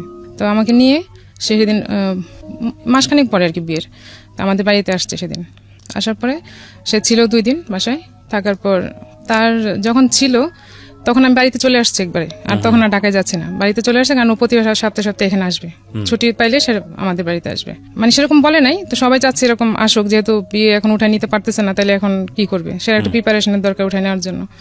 তো আমি বাড়িতেই রয়ে গেলাম, সে প্রতি বৃহস্পতিবার যাচ্ছে, এরকম প্রতি সপ্তাহে যাচ্ছে। পরে একদিন হঠাৎ করে ও চলে যাওয়ার পর আমি আমার বিছানার বালিশের নিচে একটা চিঠি পাই। চিঠিতে লেখা ছিল আমার নাম, মানে শিরোনামে আমি ছিলাম, মানে আমার নামটাই ছিল, কিন্তু ভিতরে যে কথাবার্তা সেগুলো আমার সাথে যায় না। কি লেখা ছিল? মানে সেরকম লেখা ছিল যে তার সাথে একটা মানে ব্রেকআপ হলে যেরকম কথাবার্তা হয় না, সেরকম কথাবার্তা লেখা, যে আমি তোমাকে এরকম পছন্দ করতাম, এই করতাম সেই করতাম, যে তুমি আমার সাথে এরকম করো আমি বুঝতে পারিনি, এরকম লেখা। আর যখন আমি চিঠিটা ও যাওয়ার পর বিছানা গুছাইতে গেছে, তখন যখন দেখলাম, তখন আমি এটা বুঝতে পারলাম না যেটা কাকে লেখা। লেখা তো আমার নাম, কিন্তু তার সাথে আমার রিলেশন তো এরকম না। তার সাথে আমার স্বাভাবিক সম্পর্ক, সে নাস্তা টাস্তা করে সকালবেলা খেয়ে দিয়ে তারপর বাসায় থেকে বের হলো। তো আমি তখন তো মোবাইল নেই যে তার সাথে আমি যোগাযোগ করবো বা কিছু বলবো বা জানতে চাইবো যেটা কার চিঠি। তো যখন ও যখন ফোন দিয়েছে, তখন আমি ওকে জানতে চাইছি যেটা চিঠি পাইছে এটা কার।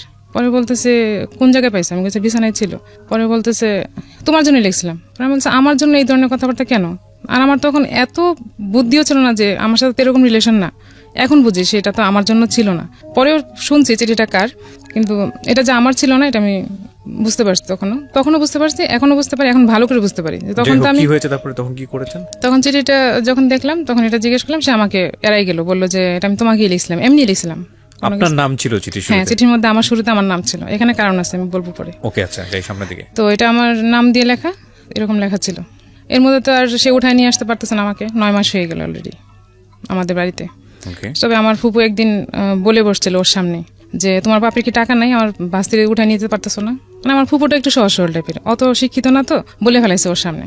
আর এটা নিয়ে ওর যখন বলছে তখন ও খুব মাইন্ডে লাগছে, তার ইগোতে লেগেছে। এটা ওর ফ্যামিলি তো বলছে, বলার পর এটা নিয়ে ওর বাবা খুব মোটামুটি রাগ হয়েছে। আর ওর বাবার কথা ছিল যে আমি করবো না, তোমাদের বিয়ে শাদীর জন্য আমি কারো টাকা পয়সা দিব না, দিতে পারবো না, যার যার বিয়ে শাদীর টাকা সে জোগাড় করবা। এখন কি হবে, এখন তো তার সেরকম বিয়ের পর থেকে সে চাকরিও ঠিক মতো করতে পারতেছে না, মানে করতে পারতেছে না, সে করে না ঠিক মতো চাকরি বাকরি। তো 2 দিন করে তো 4 দিন থাকে না এরকম। আর সে টাকাও জোগাড় করতে পারতেছে না, বউ কিভাবে নিবে? কারণ ওর তো কন্ডিশন দেওয়া ছিল কি কি জিনিসপত্র নিয়ে যাবে। এটা তো আমাদের ফ্যামিলিতে বলতে পারতেছে না যে আমি এগুলো ম্যানেজ করতে পারতেছি না বা আমি নিতে পারতেছি না। তো আমি ওর জিজ্ঞেস করলাম যে এখন যে এরকম প্রবলেম হইতেছে, এখন মানুষ তো আমাকে খারাপ বলতেছে, বা আমাকে না তোমাকে খারাপ বলতেছে, যে তোমার হাজবেন্ডের মনে হয় কম, মানে টাকা পয়সা নাই, এতদিন হয়ে গেলে উঠে নিতে পারতেছে না। তো আমাকে বললো যে আমি তো ম্যানেজ করতে পারতেছি না জিনিসপত্রগুলো, আর উঠে নিতে গেলে তো খরচ আছে, আমি কি করবো? তো আমি আমার মায়ের সাথে বুদ্ধি করলাম যে প্রেস্টিজ বাঁচানোর জন্য, যে আমার যে বিয়ের আগে যে গোলগুলো ছিল সেগুলো আমি কি করলাম, সব আমি আর আমার মা মিলে, এটা কিন্তু কেউ জানে না, আমার মা ছাড়া এখনো জানে না। তো আমি আর আমার মা মিলে ওই জিনিসগুলো বললাম যে আমি তাহলে বিয়ের জিনিসগুলো এটা দিয়ে বানাইতে বলি, ওরে আমি বানাই। আমি আর আমার মা মিলে বললাম। পরে মা বললো ঠিক আছে, তাহলে তোমারই তো, তাহলে তুমি করো না। সরি, এর মধ্যে একটা কথা, উঠায় নিয়ে যাওয়ার আগে একটা কোরবানি ঈদ আসছে লাস্ট। আমার তো এপ্রিলে বিয়ে হয়েছে, তারপর কোরবানি ঈদ যখন আসলো প্রায় 9 মাসের কাছাকাছি তখন।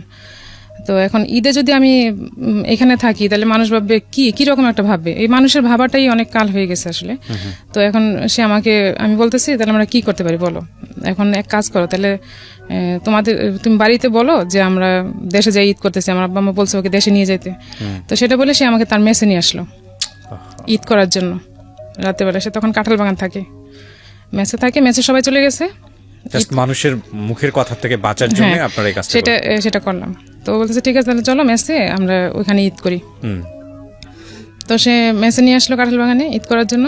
তো এখানে তো তার তো টাকাও নাই, সে তো চাকরিও নাই, তার সে কি বাজার করবে, কি বা কি জবও চলে গেছে ওই সময়। হ্যাঁ, তখন তার জবও নাই, সে মেসে থাকতেছে ঠিকই কিন্তু তার জব নাই। তো ও একটু উড়নচণ্ডী টাইপের আর কি, যে জব ঠিক মতো করবে ওরকম না। তো মেসে নিয়ে আসছে। সেদিন আমার মেসের পাশে অনেক বড় একটা বিল্ডিং আগুন লাগছে, এখন তো পুরো এলাকা সব জড়ো হয়ে গেছে। আর সবার সাথে আমার রিলেশন হচ্ছে, মানে কন্ট্যাক্ট হচ্ছে যে আমি আমার শ্বশুরবাড়িতে ঈদ করতেছি, ঈদ করতে আসছি। সবাই জানতে যাচ্ছে কেমন শ্বশুরবাড়ি, কি আসে বিষয়। তো ওরা বলছে যে ঠিক আছে 1-2 দিনের জন্য নিয়ে যাও, ঈদ করে আবার দিয়ে যাবে, আবার উঠায় অনুষ্ঠান করে নিয়ে যাবে এরকম। তো আমরা তো মেসে, এখন আমার মানে তখন উঠানোর ডেট ফিক্সড হয়ে গেছে যে আমাকে ডিসেম্বর উঠায় নিয়ে আসবে এরকম। তো তখন আমার খুব গরু মাংস খাইতে ইচ্ছা করছে, মানে কি পরিমাণে খাইতে ইচ্ছা করছে আমি এটা এখনো বলে বোঝাতে পারবো না। কোরবানির ঈদ। তো কোরবানির ঈদ আমার গরুর মাংস খাইতে এত ইচ্ছা করছে, মানে পাগল হয়ে যাবে এখন গরুর মাংস না খাইতে পারলে, এরকম মনে হইতেছিল। তো এখন আমরা গরুর মাংস কোথায় পাবো? ঢাকা শহরে তো আমাদের পরিচিত মামার বাসা, আর আমি তো আমার আত্মীয় বাসা যাইতে পারবো না, কারণ সবাই জানে আমি আমার শ্বশুর বাড়িতে ঈদ করতে গেছি। তো ওর একটা ভাই ছিল, হোটেল সবকিছু বন্ধ। হ্যাঁ, কোরবানি ঈদ তো এরকমই থাকে। তো ওর একটা ভাই ছিল ঢাকায়, ওর ভাইয়ের বাসায় নিয়ে গেল, চলো যাই ওদিকে দেখি ওখানে কিছু হয় কিনা। তো ঈদের দিন আমরা ওখানে গেলাম, যাওয়ার পর দেখি ওখানে যাই দেখি যে ওর ভাই আর ভাইয়ের বউর মধ্যে সম্ভবত কোনো ঝগড়াঝাটি চলতেছে। এগুলো খুবই ইম্পর্টেন্ট। কেন ইম্পর্টেন্ট বলছি, মানুষের ওই যে বিয়ের পরের প্রথম দিককার যে মেমোরিগুলো, যারা বিবাহিত আছেন তারাই আজকের এই ভিডিওটা বা আজকে যারা রেডিওতে শুনছেন তারা বুঝতে পারবেন যে এই মেমোরিগুলো মানুষ সারাটা জীবন রান করে, এবং এগুলো যে কত বড় সমস্যা হয় সাংসারিক জীবনে আনথিঙ্কেবল। বলেন। দেন ওখানে যাই দেখলাম যে ওখানে পজিশন ভালো না, তো ওখান থেকে চলে আসলাম। মাংস তো আর খাওয়া হলো না আমার। 2 দিন পর আমি বললাম যে আমি বাড়ি যাবো, এখন বলবো যে আমি এখান থেকে চলে আসছি, ঈদ তো চলেই গেছে, এখন বাড়ি আসবো। বাড়ি আসলাম, আমাদের বাড়িতে কোরবানি দেওয়া হয়। এখন আইসে আমি মাংস খাইতে পারলাম না, মাংস মধ্যে কেমন একটা গন্ধ পাচ্ছি, আমি খাইতে পারতেছি না মাংস। আমার চাচা আসছে, ওই চাচাটা আমাদেরকে খুব আদর করে, মানে ফ্রেন্ডের মতো। আইসা উনি ভাত মাখাইছে, মাখানোর পরে মাংস দিয়ে ভাত মাখাইছে, আমাকে দিছে, আর আমি বাইরে যে বমি করতে শুরু করছি যে আমি আর এখন আর গরু মাংস খাইতে পারতেছি না, তো আর খাইতে পারিনি মাংস। এর মধ্যে আমার কনসিভ হয়ে গেছে। হ্যাঁ, আর তো ও নিয়ে গেছে আমাকে উঠায় ডিসেম্বরে, মানে কনসিভ হয়ে গেছে তখন সে আমাকে উঠায় নিয়ে গেছে ওদের বাড়িতে। হ্যাঁ, বিয়ের কয় মাস পরে গেলেন? বিয়ের 9 মাস পর। 9 মাস পর, আচ্ছা। তো সে তার ওই বুদ্ধিটা খাটাই, ওই যে বুয়া বলছিল যে মেয়েকে আটকাইতে হলে তোমাকে কিছু করতে হবে, হ্যাঁ এটাই ছিল তার প্ল্যান। তো যাই হোক, এখন তো কনসিভ হয়ে গেছে, তো উঠায় নিয়ে যাওয়ার পর ওখানে ছিলাম মনে হয় 4 দিন না 3 দিন ছিলাম। তারপরে আমার ভাইয়া আবার যাই আমাকে নিয়ে আসছে ওখান থেকে। তো আমি তো ওখানে থাকবো না, এমনি তো থাকার মতো ওইরকম প্রিপারেশন না। তারপর ওর চাকরি এখানে, আর আমার যেহেতু উঠায় নিয়ে গেছে, এখন তার ওখানে থাকার দরকার নেই, বাড়িতে এসে ছিলাম। তো তখন থেকে সে আর বাড়িতে যাওয়ার কথাও বলে না, ঢাকায় যাওয়ার কথাও বলে না, কিংবা আমি বাসা নিচ্ছে তুমি আসো এরকম কিছু বলে না। কোথায় রেখেছে আপনাকে? আমাদের বাড়িতে। আবার যখন ওই যে বিয়ের 2 দিন পর যখন নিয়ে আসলো আমাকে, আবার তখন নিয়ে এসে এখন আর সে এখানেই আসা যাওয়া করে, বাট সে বাসা নিচ্ছে না। এখন আমার মা, আমার ফ্যামিলি বাসা নেওয়ার মতো সামর্থ্য ছিল ওর? তো জব, তখন জব করতেছে একটা, তখন জব করছিল। আচ্ছা, করতেছে তখন, তো বাসা নিচ্ছেও না, কিছু বলতেছে না। আমার মা তো বলতে পারে না তুমি মেয়েকে নিয়ে যাও, এটা তো মুখের উপর বলা যায় না। কেমন লাগে? হ্যাঁ, কেমন লাগে শুনতে। তা আমি মাঝে মাঝে বলতাম যে তুমি বাসা নাও বা কিছু, তখন সে বলছে ঠিক আছে বাসা নিবো না। তো আমিও তাকে একটু জোর দিয়ে বলছি যে বাসা নাও, আমি আর এখানে থাকবো না, কারণ এখানে থাকলে জিনিসটা ভালো দেখা যাচ্ছে না। সবাই আমাকে প্রশ্ন করে যে তোমার হাজবেন্ড বলছে ঢাকায় রাখবে, থাকবা। আর সবাই জানে আমাদের ফ্যামিলিতে যে আমার খুব ভালো জায়গায় বিয়ে হয়েছে, আমার খুব মোটামুটি ভালো জায়গায় বিয়ে হয়েছে।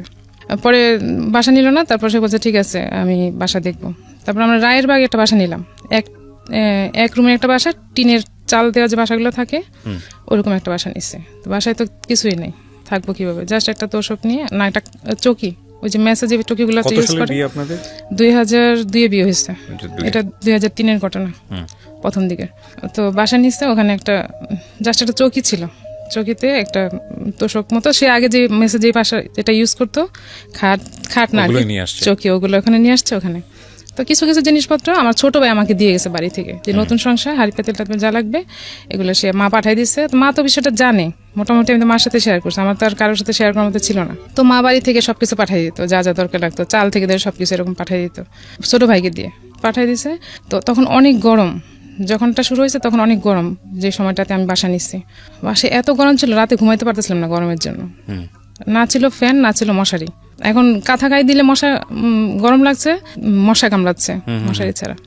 তো এরকম পরিস্থিতির মধ্যে ছিলাম। তো এর মধ্যে ভাই একদিন আসলে হঠাৎ করে দুপুরবেলায় আমাকে ফোন দিয়ে, আসার পর ফোন ছিল না আমার কাছে, ভাই হঠাৎ করে আসছে। ভাই যখন ঘরে এসে বসছে তখন ভাই অঝরে ঘামতে শুরু করছে। তখন ভাই বলতেছে এই ঘরে কিভাবে থাকতেছিস তুই? ভাইয়ের সাথে সাথে ফ্যান আর মশারি এগুলো কিনে দিয়ে গেছে আমাকে, যাক ফ্যান মশারি দিয়ে গেছে। তো আমি মোটামুটি একটু রিল্যাক্স হয়েছি। তখন কিন্তু আমি কনসিভ করা অলরেডি 3 বা 4 মাস সম্ভবত। তো এই বাসায় জানতো বিষয়টা।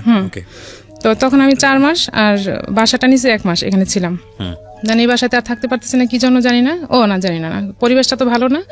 আর যে ঘটক ছিল, যে ওনার এক ভাই ছিল সেই এলাকাতেই কাছাকাছি, তো ওনার আবার ফ্ল্যাট বাসা ছিল, তো উনি 1 রুম সাবলেট দিছে আমাদেরকে। তো ওখানে আবার 1 মাস বাসায় ছিলাম। তো ওখান থেকে সে জব করে, আমি আপনার লেখাপড়া বন্ধ হয়ে গেছে? হ্যাঁ, তখন তো আমার লেখাপড়া বন্ধ হয়ে গেছে অলরেডি। বাসায় যখন সে আমাকে রেখে অফিসে যায়, আমি সারাদিন ঘুমাই, তখন আমি শুধু ঘুমাইতাম, আর ও রাতে আসার আগে রান্না করতাম, খাইতাম। তারপর একদিন হঠাৎ করে তার ট্রাঙ্ক থাকে না মেসের বাসায়, এরকম ট্রাঙ্ক ছিল একটা, ট্রাঙ্কের মধ্যে তার সার্টিফিকেট দেখতে পেলাম আমি। আর তার মধ্যে আবার তার বোন যখন আমাদের বাসায় ছিল, তখন আমি ওকে বলছিলাম একদিন, ওই যে আমার ভাই বলছিল যে ও লেখাপড়া কতটুকু জানে না, তখন আমি আমার ভিতরে হলো যে একটা লোক লেখাপড়া কতটুকু করে, তো এলাকার লোক জানার কথা, এলাকার লোক না যে তার চাচা, আইডিয়া তো থাকবে।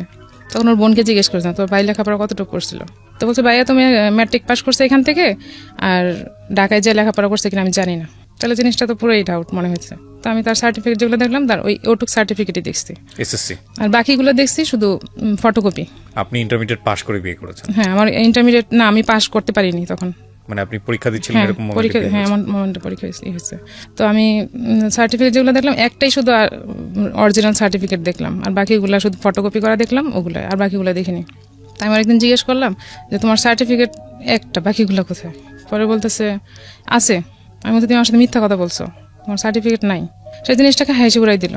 তা আমি এটা আমি ভাইকে বলছি, ফ্যামিলিতে বলছি যে ওইরকম লেখাপড়া করে নাই, কিন্তু বলছি লেখাপড়া করছে। পরে ভাই বলছে না আমি তোর সার্টিফিকেট দেখছি, ওই যে ফটোকপি দেখছি, ভাই তো আর জানে না যে এগুলা ভুয়া হইতে পারে। আমাদের তো এরকম টেন্ডেন্সি ছিল না যে ভুয়া জিনিস দিয়ে এরকম কিছু করতে পারে বা কিছু। তো ওগুলো ওরা বলছে যে না আমি দেখছি, ওর কাছে চাকরির জন্য অ্যাপ্লাই করছে, ওগুলো তো দেখছি। তো ওইটা আমার সাথে স্বীকার করলো না। তো এখন আর কি বলবো, এখন বেশি ছড়াইতে গেলে জিনিসটা আমার উপরই আসতেছে, কারণ আমার হাজবেন্ড, তারপর আমার এদিকে আমার বাচ্চা হবে অলরেডি, এগুলো তো আমি কারোর সাথে বলে আমার প্রেস্টিজে লাগতেছে। এখন আমিও কারোর সাথে আমিও চুপ হয়ে গেলাম, আমি আর কিছু বলছি না। সে তো জব করতেছে করুক।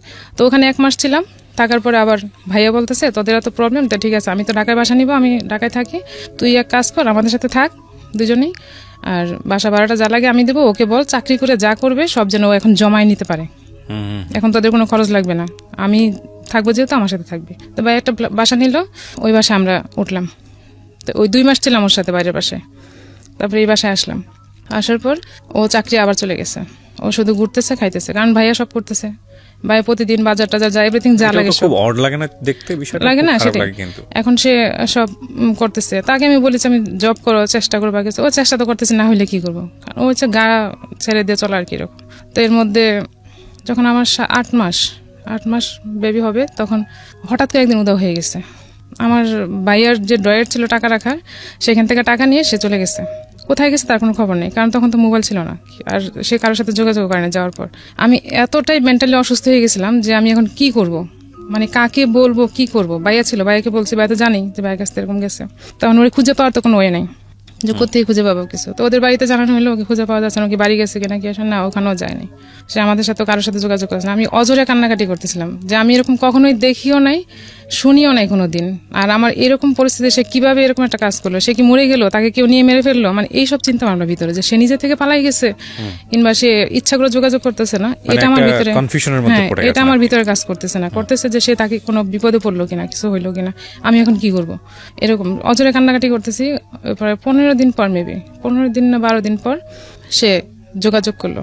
যোগাযোগ করে সে, তখন তো তাকে পাওয়াটা হয়েছে আমাদের কাছে সবচেয়ে বড় ইস্যু, যে তাকে খুঁজে পাওয়া গেছে এটা। সে আসলো বাসায়, তো ভাইয়া তার সাথে রাগ করে কথা বললো না।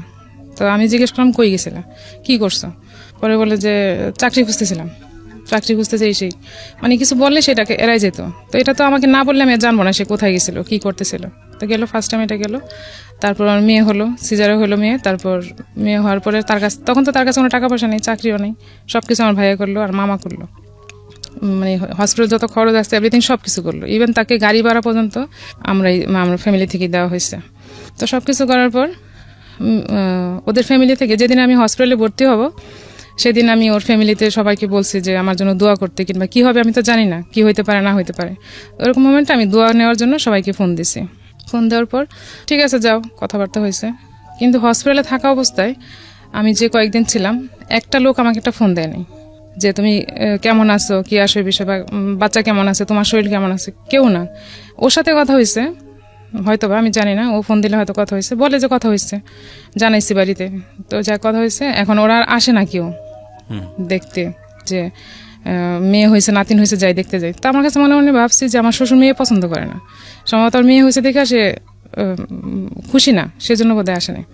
তো আমি বাসায় আসার পর বললাম যে ওনারা কেন আসে না, সবাই তো প্রশ্ন করে যে দাদা দাদি কেন আসতেছে না দেখার জন্য। তো বলতেছে বাড়িতে ঝামেলা, লোক থাকার লোক নাই, কিছু না, এখন ওরা তো গরু টরু পালে, এই জন্য আসতেছে না। আচ্ছা আসবে না পরে। তো এরকম করতে করতে ওর দাদি আসলো, মানে আমার শাশুড়ি আসলো সম্ভবত 3 মাস পর, এরকমই হবে, 2.5-3 মাস পর, আমার ঠিক মনে নেই। আসার পর সে ছিল উনি ছিল আমাদের বাসায়, তখনও সে আমাদের বাসা থেকে থাকতেছে। এর মধ্যে সে আবার একদিন পালাই গেছে, ওর মা থাকা অবস্থায় আবার চলে গেছে কোথায়। এখন আমার শাশুড়িও কাঁদে, আমিও কাঁদি, মানে একই অবস্থা। শাশুড়ি বলতেছে আমি তো আগে ভাবতাম যে হয়তো তোমার সাথে ঝগড়া টগড়া করে গেছে বা কিছু হয়েছে আগে যখন গেছে, কিন্তু এখন তো দেখলাম সে ভালো মানুষ, ঘর থেকে গেল, এখন কেন এরকম করতেছে, কি জন্য গেল, কোথায় গেল, কোনো খোঁজ খবর পাওয়া যাচ্ছে না।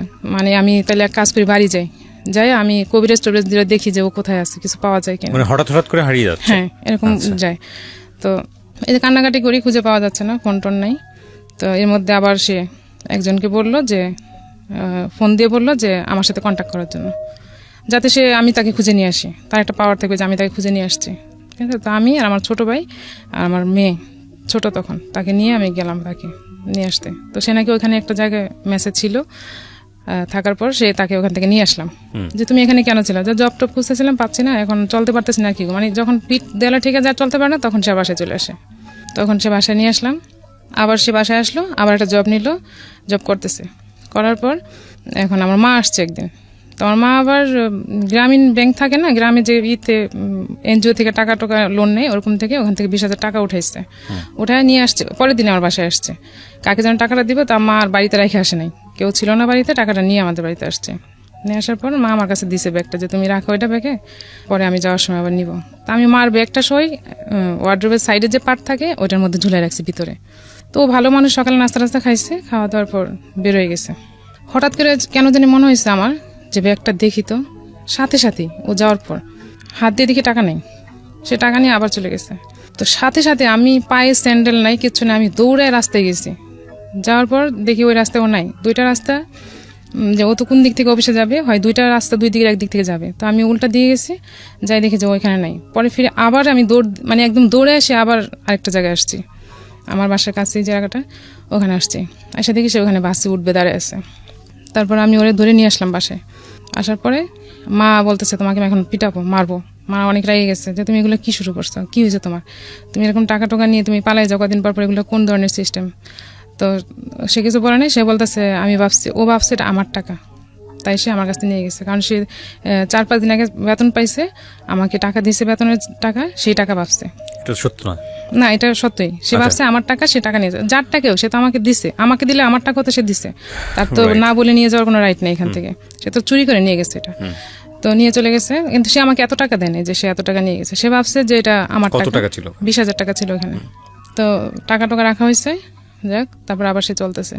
এর মধ্যে ভাইয়া আগেই যখন বাসা নিছে তখনই আমাকে একটা মোবাইল কিনে দিচ্ছে। আমি লজ্জাজনক না যে শাশুড়ির ইয়ে থেকে সে টাকা চুরি করে? সেটা লজ্জাজনক, ভয়ঙ্কর লজ্জাজনক। আপনি দেখেন এখানে গল্পগুলো ভাবে বলা হচ্ছে, যে গল্পগুলো পুরো জীবনের গল্প, এখানে প্রায় এক যুগের সংসারের গল্প বা যাই বলি না কেন, এখানে খুব ছোট ছোট করে আনা হচ্ছে। এই ঘটনার প্রেক্ষাপটে একটা সংসারে কি হতে পারে, তাদের দৈনন্দিন জীবন আচরণ কি হতে পারে, এটা যারা সংসার করেছে সহজেই অনুমেয়, তো চিন্তা করার বিষয়।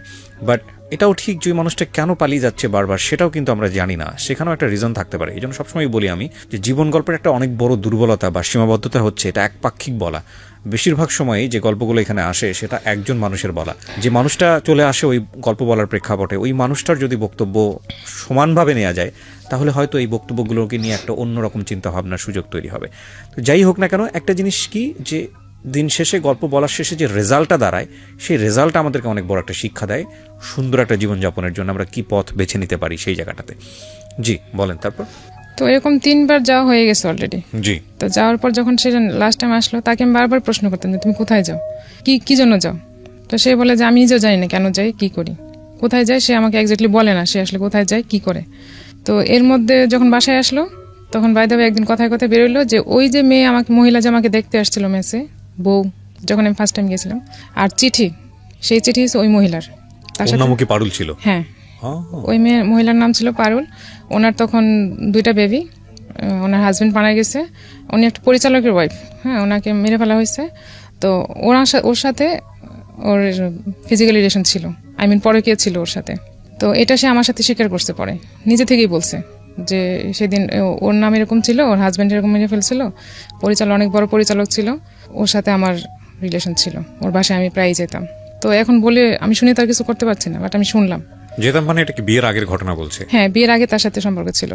এখন বিয়ের পরেও সম্ভবত ছিল, কিন্তু আমি তার জানি না, এটা তো আমাকে পরে বলছে, আমি তো জানি না। হ্যাঁ, তবে পরে ছিল যখন আমার মেয়েটা হয়, তখন সে নাকি তার বাসায় গেছিল, আমাকে বলছে পরে। তো এর মধ্যে তো 3-4বার যাওয়া হয়ে গেছে। তো যাওয়া বাসায় যে একটা ফোন ছিল আমার, যে ফোনটা আমার ভাই আমাকে কিনে দিয়েছিল বাসায় ইউজ করার জন্য, সেই ফোনটা ওই চালাইতো বেশিরভাগ সময়। তো সে ফোন দিয়ে একটা বিজ্ঞাপন দিচ্ছে। বিজ্ঞাপন বলতে একটা ফোন আসছে হঠাৎ করে একদিন, মানে আমার পুরো স্টোরিটা আপনি আমাকে জানেন যে ঘটনাটা কি হয়েছে। হ্যাঁ, আমি বলি ওকে। ও আমাকে যখন বাসায় যখন এরকম ঝামেলা চলতেছিল তোর সাথে, তারপর আমি ওর কাছ থেকে মোবাইলটা নিয়ে নিছি, যেহেতু এটা তো আমার ভাই আমাকে কিনে দিছে, তুমি ইউজ করার দরকার নেই, আমাকে দিয়ে দাও মোবাইল। তো সে রাগ করে আমাকে মোবাইল দিয়ে দিছে।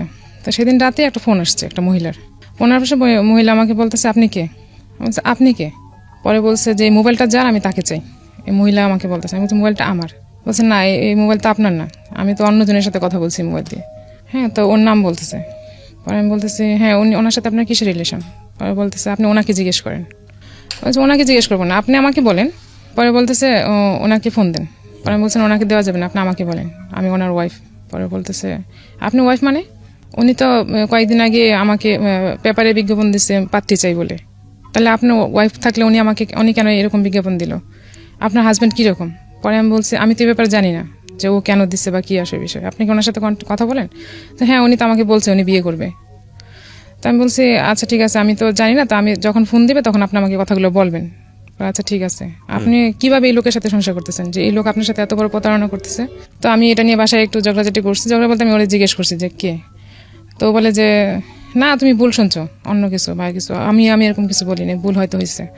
তো আমি মহিলাকে ফোন দেই, তো মহিলার ফোন টোন ধরেনি, সম্ভবত এর মধ্যে কথা হয়ে গেছে মহিলার সাথে যে তুমি আর ফোন দিও না। ও বলছে যে আমার ভাবি, ওটা ও বলছে মহিলাকে যে আমার ভাবি ফোন দিয়েছে তোমার সাথে দুষ্টামি করে এরকম বলছে। আচ্ছা আচ্ছা। তো মহিলা বিশ্বাস করছে ঠিক আছে ভাবি মনে ফাজলামি করছে বা কিছু। তো এই ব্যাপারটা আমি আর পরে কিছু জানতে পারিনি। তো আমি যখন ভালো করে দোষে তখন বলছে যে না আমি এমনি দুষ্টামি করছি, আসলে সেরকম কিছুই না। তো আমি ফোনটা তো তখন টোটালি নিয়ে নিছি ওর কাছ থেকে। নিয়ে আনার পরে আমি আর তার কোনো কিছু এর মধ্যে জানতে পারলাম না। তো এর মধ্যে সে আরও কয়েকবার এরকম গেছে। তো যাওয়ার পরে এখন কি করব কিছুই বুঝতে পারতেছি না যে আমি এখন কি করা উচিত। কিন্তু তখন তো আপনার সন্দেহ তীব্র হওয়ার কথা যে হ্যাঁ সন্দেহ তো হয়েছে, পুরা কেস আপনি জেনে গেছেন, আগে একটা স্টোরি ছিল, এর মধ্যে পাত্রী চাই নামে একটা ঘটনা ঘটলো। এখন তো এরপরে যখন এই ধরনের হঠাৎ করে উধাও হয়ে যেত, নিশ্চয়ই বাড়ি ফেরার পরে খুব শান্ত পরিবেশ থাকতো না? হ্যাঁ না থাকতো না। আপনারা ঝগড়াঝাটি করতেন? হ্যাঁ ঝগড়াঝাটি বলতে ওরকম কি তাকে আমি জিজ্ঞেস করতাম, কথা বলতাম না, কিংবা তার সাথে আমি মারামারি তর্ক করতে যাইতাম না, জাস্ট আমি জিজ্ঞেস করতাম যে কেন তুমি আমার সাথে। তার সাথে আমার বিহেভটাও তো ভালো ছিল না তখন, আর তার প্রতি আমার রেসপেক্ট একদমই উঠে গেছে তখন, যে সে কন্টিনিউ আমার সাথে এরকম করতেছে। আর আমি বারবার সে এসে মাপ চাচ্ছে যে না আমি নেক্সট টাইম আর করবো না, এইবারই শেষ, আর করবো না, যা হয়ে গেছে মাফ করে দাও, এরকম বলতো। তো আমিও সরমনে মাফ করে দিতাম যে না আর বোধহয় এরকম করবে না। এরকম করতে করতে 12 বার হয়ে গেছে অলরেডি 8 বছরের মধ্যে। তাকে আমি খুঁজে পাইতাম না। তো এর মধ্যে বড় ভাই বিয়ে করে ফেলছে, আলাদা বাসা নিয়ে চলে গেছে, আমিও আলাদা বাসা নিচ্ছি আলাদা করে। তখন সে 2006 খুব ভালো একটা জব হয়েছে, গুলশানি অফিস ছিল, ওখানে জব করতেছে, অবস্থা ভালো স্যালারি ছিল, সবকিছু ভালো ছিল। তখন এর মধ্যে আবার আরেকটা মেয়ের সাথে এইভাবেই পাত্রী চাই বলেই আরেকটা মেয়ের সাথে রিলেশন হয়ে গেছে অলরেডি। এটা আমার কান পর্যন্ত আসেনি যে ওটার সাথে সে কন্টিনিউ করতেছে। তো একদিন শবে বরাতের পরের দিন সকালবেলা আমাকে বলতেছে আমি একটু বাইরে যাব, বাইরে দাওয়াত আছে আজকে এক জায়গায়। তো খুব বোরে, শবে বরাতে সবাই তো রেস্টে থাকে, অফিস সবকিছু বন্ধ, আর সবাই তো নামাজের পরের দিন ঘুমায়, তোমাকে এত সকালে কে দাওয়াত দিল? পরে বলতেছে তোমার সন্দেহ হইলে তুমি মেয়েকে বলতেছে আমার মেয়েকে ওকে সাথে দাও, আমি ওকে সাথে করে নিয়ে যাচ্ছি। আমি বলছি না ও যাবে না। বলছে তাহলে দাও, আমি নারায়ণগঞ্জ থেকে ঘুরে আসি, মানে আমাদের বাড়িতে যাবে, ওকে নিয়ে ওইখান থেকে ঘুরে আসি। পরে আমি বলছি না তোমার এত সকালে কই যে আমাকে বলতে হবে কার বাসায় যাবে তুমি, কে তোমার দাওয়াত দিছে? তো সে আমাকে বলতেছে না এটা না কেউ দাওয়াত দিছিল, যাবো না তুমি দাও। তো এর মধ্যে সে শাওয়ারে গেছে, যাওয়ার পর আমি ওর ফোন আসছে একটা, ফোন আসার পরে আমি ফোনটা রিসিভ করে কথা বলিনি, চুপ করে আসছি। চুপ করে আসার পর দেখে একটা মেয়ে কথা বলতেছে, হ্যালো তুমি কখন বেরোবা, এরকম বলতেছিল। তখন তো আমার সন্দেহ আরো বেড়ে গেছে যে মেয়ে মানুষ সাথে সকালে ফোন দিয়ে ওকে যেহেতু বলছে তাহলে তো অবশ্যই সে কোথাও ডেটিং এ যাবে, আমি সন্দেহ করবো দেখে মেয়েকে সাথে নিতে চাইছে। তো আমি আর দেইনি ওকে। তো আমি এটা নিয়ে ভালো করে ধরছি যে আমি এখন ফোন দিব, তুমি কথা বলবা, কি বলে আমি শুনবো, তাইলে বুঝতে পারবো যে তুমি আসলে কিছু করতেছো না। তখন যখন ফোন দিছে তখন মেয়েটা ওরে বলতেছিল যে আমি তো বের হয়েছি, তুমি কখন বেরোবা, কখন আসবে মিট করতে।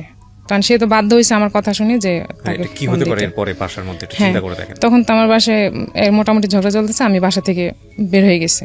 আমি জীবনে কোনোদিন এত কাহিনী হয়েছে আমি বাসা থেকে কখনো বের হই নাই। কারণ সে আমাকে বলছিল প্রথম দিন বলতে মানে বিয়ের পর সে আমাকে বলছিল যে বিয়ের আগে কি হয়েছে না হয়েছে আমি কিছু জানতে চাইবো না কোনোদিন, কিন্তু বিয়ের পরে যেন কেমন কিছু না থাকে, আর ঝগড়া করে কখনো বাসা থেকে বের হতে পারবে না। তা আমার ফ্যামিলি তো কখনো আমাকে সাপোর্ট দিবে না যে ঝগড়া করে বাসা থেকে বের হয়ে যাব, আমার ফ্যামিলি আমাকে সাপোর্ট দিবে না কখনোই, এটা আমি জানি।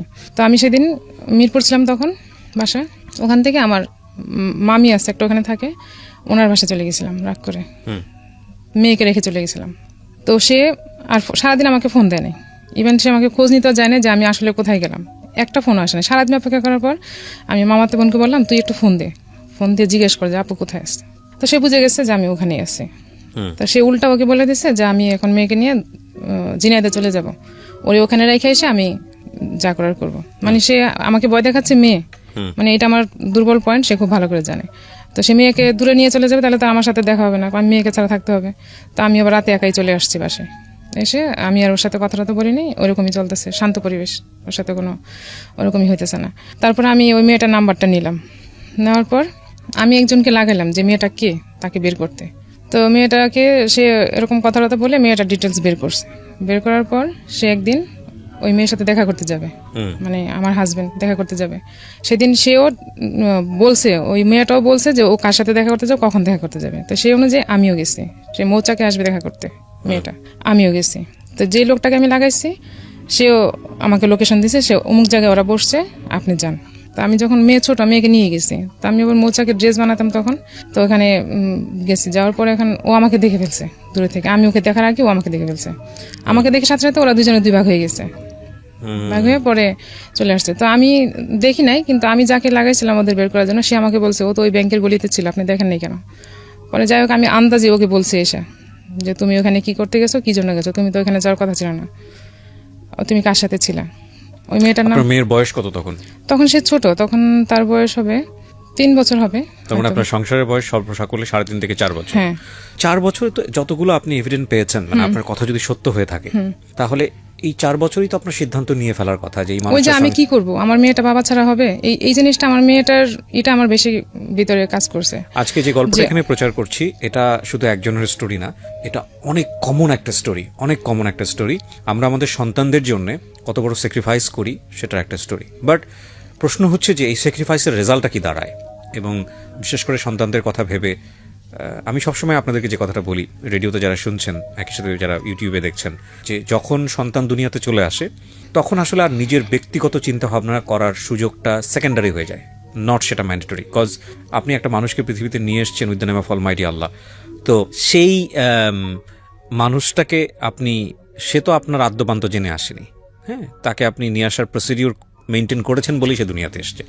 তার লাইফের রেসপন্সিবিলিটি কিন্তু আপনার, এবং আপনি কতটা ভালো থাকলেন, কতটা মন্দ থাকলেন, সেটা আসলে তার লাইফের ওপরে যেন কোনোভাবে ইফেক্ট না করে। সো ওই জায়গাটা থেকে বাবা মারা অনেক বড় স্যাক্রিফাইস করেন, অনেক বড় স্যাক্রিফাইস করেন। মূল কথা হচ্ছে যে স্যাক্রিফাইসেরও তো একটা এন্ডিং পয়েন্ট আছে, যে এর বেশি আর করা যায় না। তো যখন একটা মানুষ বুঝেই যায় যে একটা মানুষের সঙ্গে সারা জীবন থাকা মানে হচ্ছে সেটা সন্তানেরও ক্ষতি, কিংবা আমার তো ক্ষতি পরেই অবশ্যই আছে, তাহলে সেটা কত লেভেল পর্যন্ত স্যাক্রিফাইস হতে পারে, সেটা একটা বড় প্রশ্ন।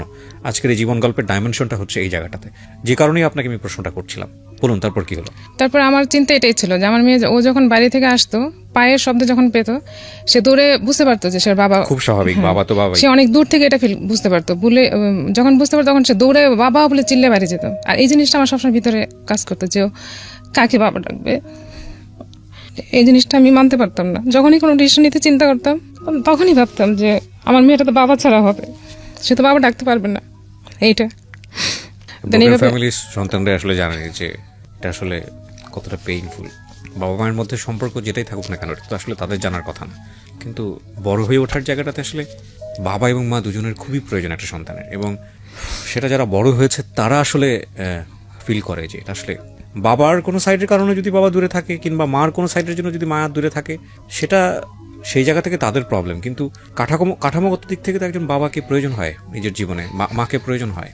ছোটবেলাটা বলি, বড়বেলাটা বলি, যেটাই বলি না কেন, সেই জায়গায় যে মিসিং, প্রতিনিয়ত যে মিসিং। কোনো সন্তানের হয়তো বাবার প্রতি ভয়ঙ্কর ক্ষোভ থাকতে পারে, কোনো সন্তানের হয়তো মায়ের প্রতি ভয়ঙ্কর রকমের ক্ষোভ থাকতে পারে, কিন্তু ওই জায়গাটা তো ব্ল্যাঙ্ক। ওই ব্ল্যাঙ্ক জায়গাটা যে কত কষ্টকর, এটা যে বড় হয়েছে সেই হয়তো বা জানে। জি, আপনিও চিন্তা করছিলেন। হ্যাঁ, তারপর সে আবার তখন তো 4 বছর, প্রায় 4 বছর মেয়ে, 3.5 বছর না, 4 বছর হয়নি তখনও, 3.5 বছর এরকম হবে। তো আমি ওকে একটা স্কুলে ভর্তি করলাম। এর মধ্যে ওই যে মেয়েটার কথা বললাম, মেয়েটার বাড়ি ছিল বরিশাল, সে নাকি ওখানেও গেছে। তার মানে যে যখন পালাইয়ে যাইতো, এটা আপনি কিভাবে ফাইন্ড আউট করলেন? সেই বলতো। আচ্ছা, পরবর্তীতে যখন সম্পর্কটা ইজি হতো, শুনলাম যে ওর সাথে এরকম রিলেশন ছিল, সে প্রায় ওখানে গেছে। তার মানে যখন সে পালায় যাইতো, সম্ভবত ও বাইরে যেয়ে ওরকম থাকতো আর কি। তো ওর সাথে হোটেলে ছিল একটা টাওয়াল ছিল, ওইটা সে ও নিয়ে আসছিল ওই মেয়ের, মানে হোটেল থেকে টাওয়াল নিয়ে, হোটেলের না, ওই মেয়ের ছিল ওইটা সম্ভবত। ভুলবশত নিয়ে আসছে না কিভাবে নিয়ে আসছে আমি জানি না। তো একদিন যখন এটা নিয়ে প্রসঙ্গে কথা হচ্ছিল, তখন সে বললো যে এটা ওই মেয়ের। তো তোমার কাছে আসলো কি করে? তখন বললো যে এরকম সে হোটেলে ছিল ওর সাথে।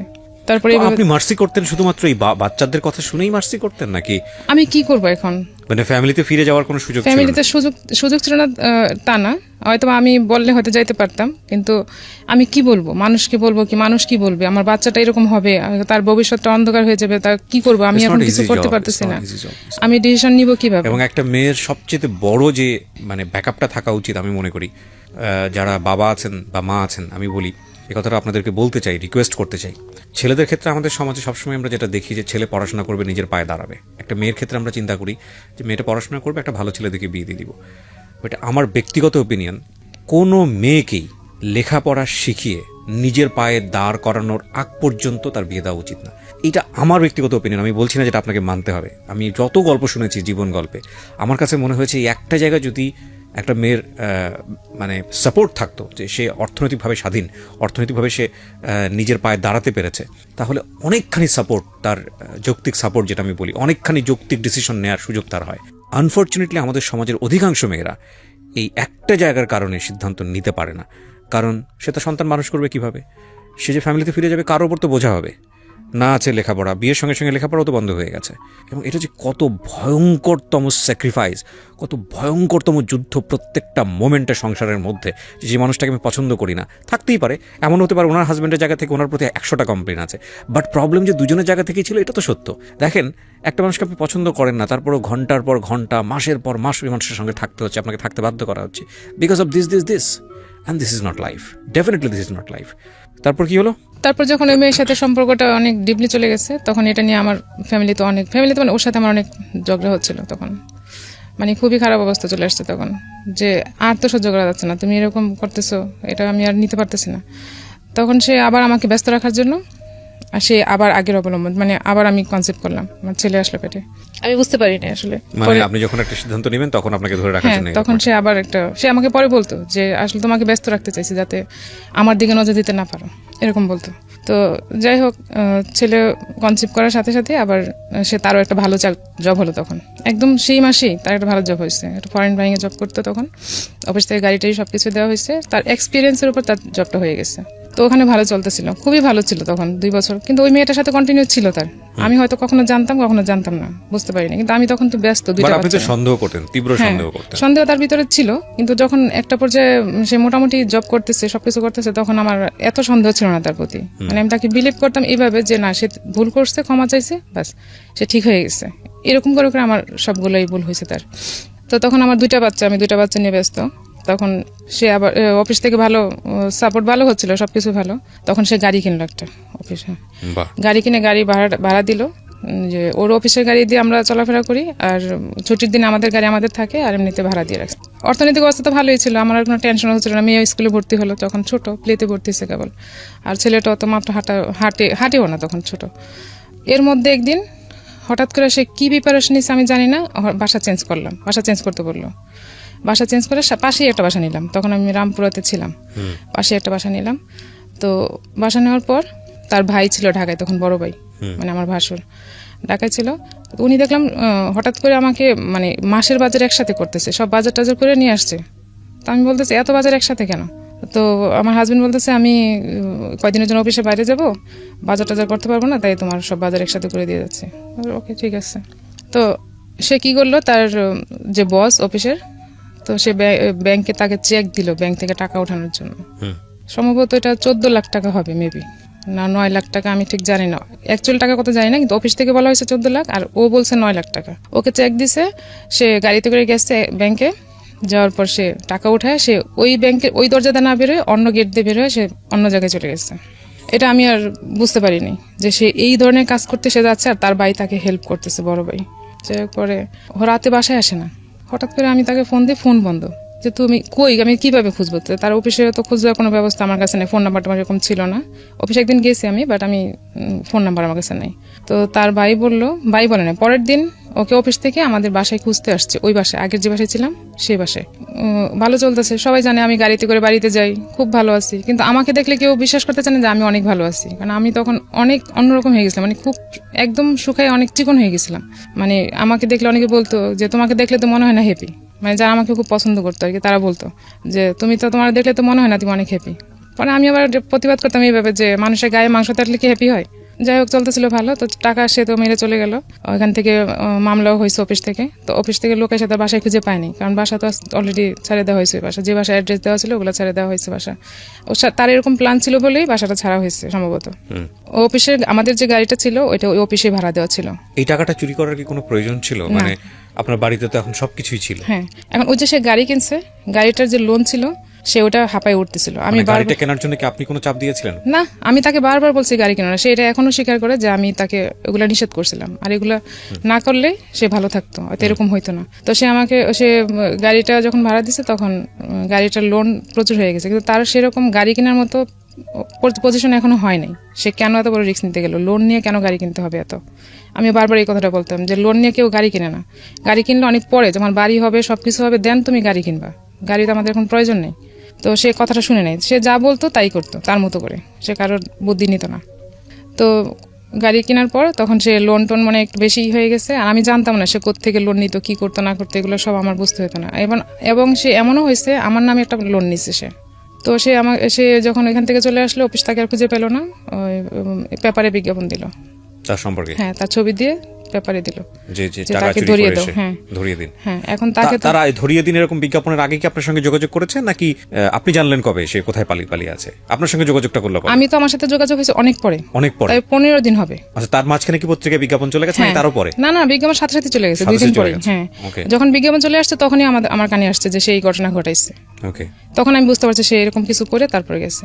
সেটা তার বাড়ি থেকে ফোন দিয়ে তখন ওর বড় ভাই বলছে। আপনি নিজের চোখে দেখেছেন তাকে ধরিয়ে দিন? আমার কাছে আছে, এটা এখনো আছে, পেপার কাটিং আমার কাছে এখনো আছে। আমরা যেহেতু এটা ইনভেস্টিগেটিভ শো না, সুতরাং আমরা চাই না কোনো মানুষের পরিচয় এখানে রিভিল হোক, কারণ আমাদের আসলে কে কি ভুল করেছে সেটা আইডেন্টিফাই করার কোনো উদ্দেশ্য না। আমরা মূলত চাই যে এই গল্পটা থেকে আমাদের যারা শুনছেন শ্রোতা বা যারা দেখছেন তারা আসলে কি পজিটিভ মেসেজটা নেবেন। Because who is victim or who is guilty that is not our concern. Hour concern হচ্ছে যে আলটিমেটলি স্টোরির মেসেজটা কি। বলেন। তারপর চাকরিতে চলে গেল, এখন তার চাকরি নেই। সে ওই 9 লাখ না 10 লাখ টাকা নিচ্ছে, সেই টাকা নিয়ে সে বাইরে আসছে। এখন টাকা দিয়ে কি করতেছে আমি জানি না, আমি তার কখন টাকা দেখিও নাই। তো যখন ফ্যামিলিতে তো জানাজানি হয়ে গেল, এরপর তার গোপন করার কিছু নাই। এখন তার গোপন রাখার কিছু নেই। এর মাঝখানেও আরো মেইলে কিছু ঘটনা ঘটছে না, কিন্তু এখানে একটা কথা আছে, যে লোকটার নামে অলরেডি এরকম একটা মামলা হয়েছে, যে লোকটার নামে পত্রিকায় ছবি চলে এসেছে একে ধরিয়ে দিন চোর, এবং এটা মোটামুটি আপনার পরিবারের সবাই জেনে গেছে, তখন তো আপনি চাইলে ইস্তফা দিতে পারতেন যে লোকটার সঙ্গে আমি সংসার করবো না।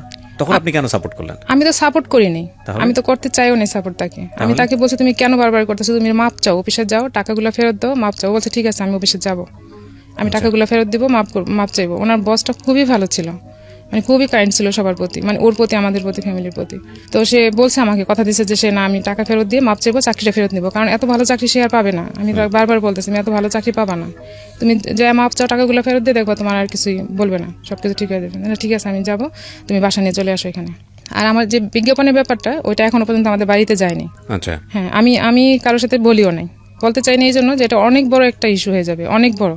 কিন্তু আমি চাই না এই জন্য যে এটা, ওই যে বললাম প্রেস্টিজ লাগবে, গ্রামে সবাই বলা বলি করবে, আমার ছেলে মেয়ে হয়ে গেছে, এখন আমাকে আলাদা থাকতে হলে আমাকে সেরকম একটা জায়গা, শক্ত জায়গা লাগবে, তাছাড়া তো হচ্ছে না। আর আমি গ্রামে হয়তো গেলে হয়তো আমার ফ্যামিলিতে আমি বার্ডেন হব, কিন্তু আসলে ফিউচারে কি হবে আমি জানি না। 2টা বাচ্চা সহ একটা মেয়েকে পালা অনেক tough, it's not easy job.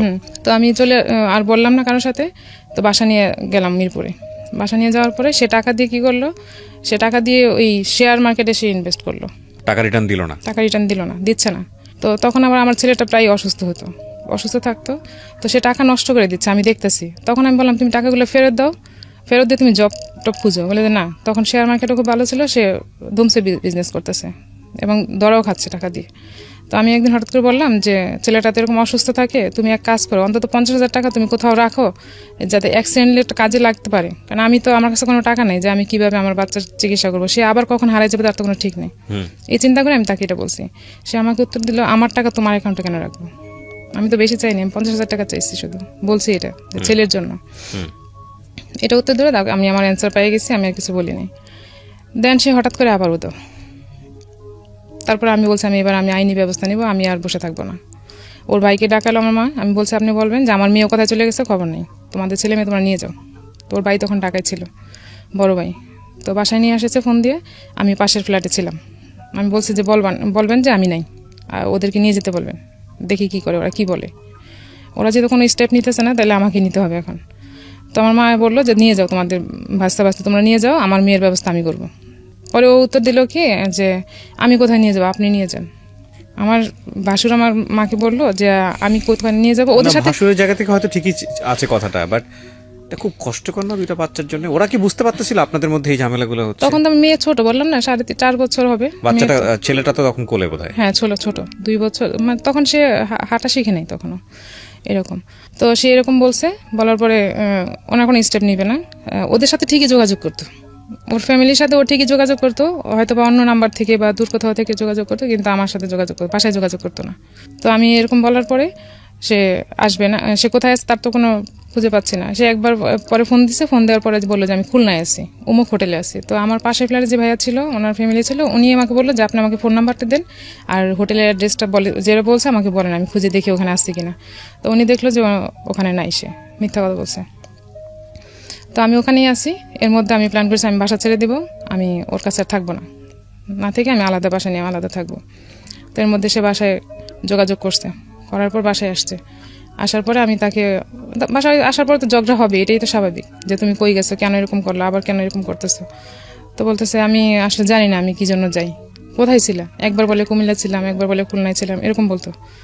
তো আসার পর যখন এরকম করতেছে, তখন আমি বলছি তুমি, আমাকে মাপ চাইতেছে আমার কাছে, আবার কান্নাকাটি করতেছে, মাপ চাইতেছে, তুমি আমাকে লাস্ট বার একটা সুযোগ দাও, আমি আর এরকম করবো না।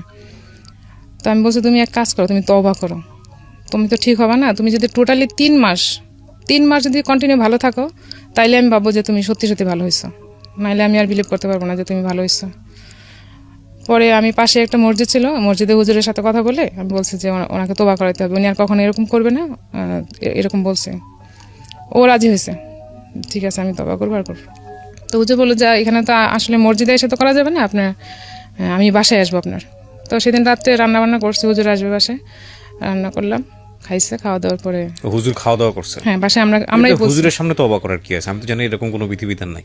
আমি তো জাস্ট, আপনি যেটা করছেন সেটাই, আমি তো জাস্ট ওকে বোঝানোর জন্য সে ভালো হবে। আমার নিজেকে তওবা জিনিসটা নিজে নিজেই করতে হয়, এটা আসলে হুজুরের সাথে আমার আসলে অতটা তখন আমি এত কিছু বুঝিও না, সমস্যা নেই। হ্যাঁ অনেকেই করেন এরকম, ভুল প্র্যাকটিস করেন। তো ওটা নিজে নিজে তো সে তওবা করলে তো আমি বুঝবো না যে সে করতেছে, সে তো সে টোটালি তো সে বারবারই তো আমাকে বলতেছে যে আমি আর করবো না, আমি ভালো হয়ে গেছি।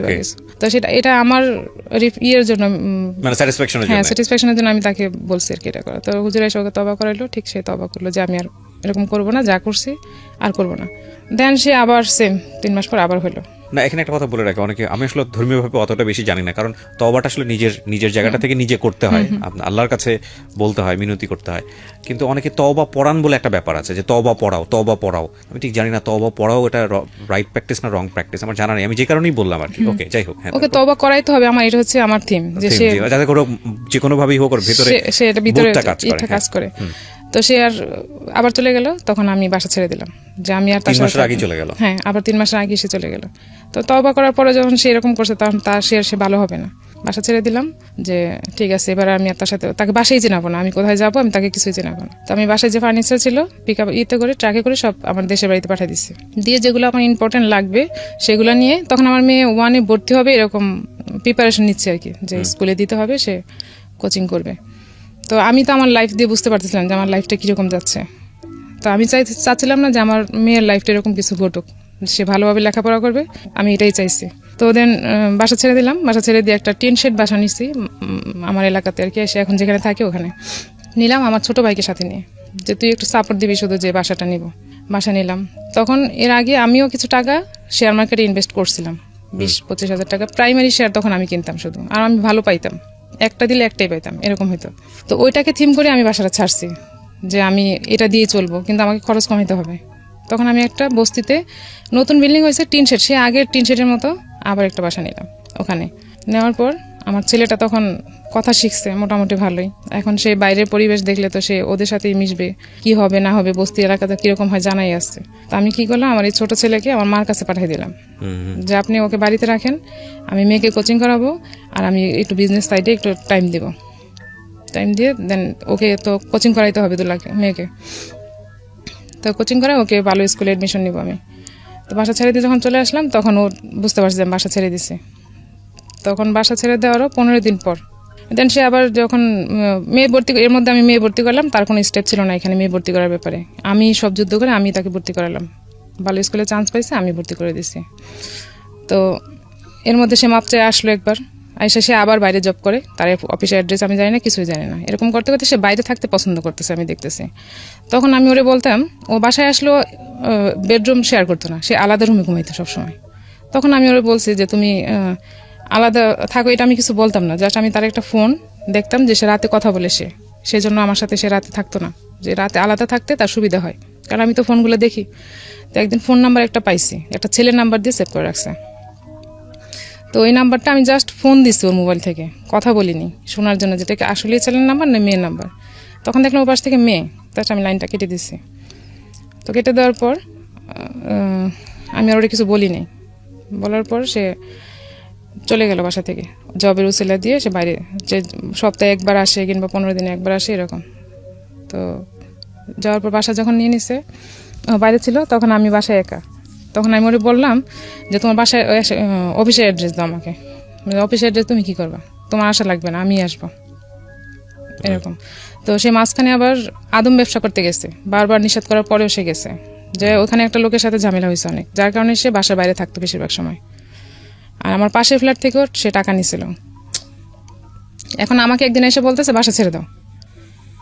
পরে বলছে বাসা কেন ছাড়বো, ওরা টাকা পাবে, তুমি ওদের টাকা দিবে না, এখন তুমি থাকবে না, আমি বাসা ছেড়ে গেলে তো ওরা আমাকে এখানে হ্যারাসমেন্ট করবে, ওরা প্রতিদিন তোমার কথা জিজ্ঞেস করে টাকা দেওয়া লাগবে, তাহলে আমি কিভাবে দিব টাকা, কিংবা আমি কি করবো, ওরা আমাকে আটকাবে না যাওয়ার সময় যে টাকা দিয়ে যান, তা আমি কিভাবে কি বলবো।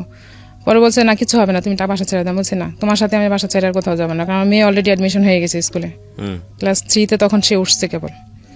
তো সেদিন আমি বাসা ছাড়বো না বলে সে আমাকে মারতে গেছে, আমার মা ছিল বাসায়, মারতে গেছে আমাকে, মারে নাই যদিও, কিন্তু মারতে গেছিল। তো সে বলছে ঠিক আছে, আমি আর কোনো খরচ টরচ দিব না তোমাকে, আমার সাথে যদি না যাও তাহলে আমি বাসায় খরচ দিব না। সে তার দুর্বল পয়েন্ট ছিল এটা আমার, যে আমি একা চলতে পারবো না, তার কাছে আমি যাবোই আবার। তো আমি আর যাইনি। অনেকদিন পর সে আমার মোবাইলে একটা ফোন আসছে, ফোন আসার পরে আমাকে অনেকবার ফোন দিয়েছে, আমি বাসায় ছিলাম না। তো ওই ফোনটা যখন আমি বাসায় আসছে, আবার আসছে, আসলে একটা মহিলা কণ্ঠ, আমাকে বলতেছে আপনার হাজব্যান্ড কোথায়। আচ্ছা আমার হাজব্যান্ড কোথায় ওটা আমি কীভাবে বলবো, আপনার কি দরকার, আপনি কে।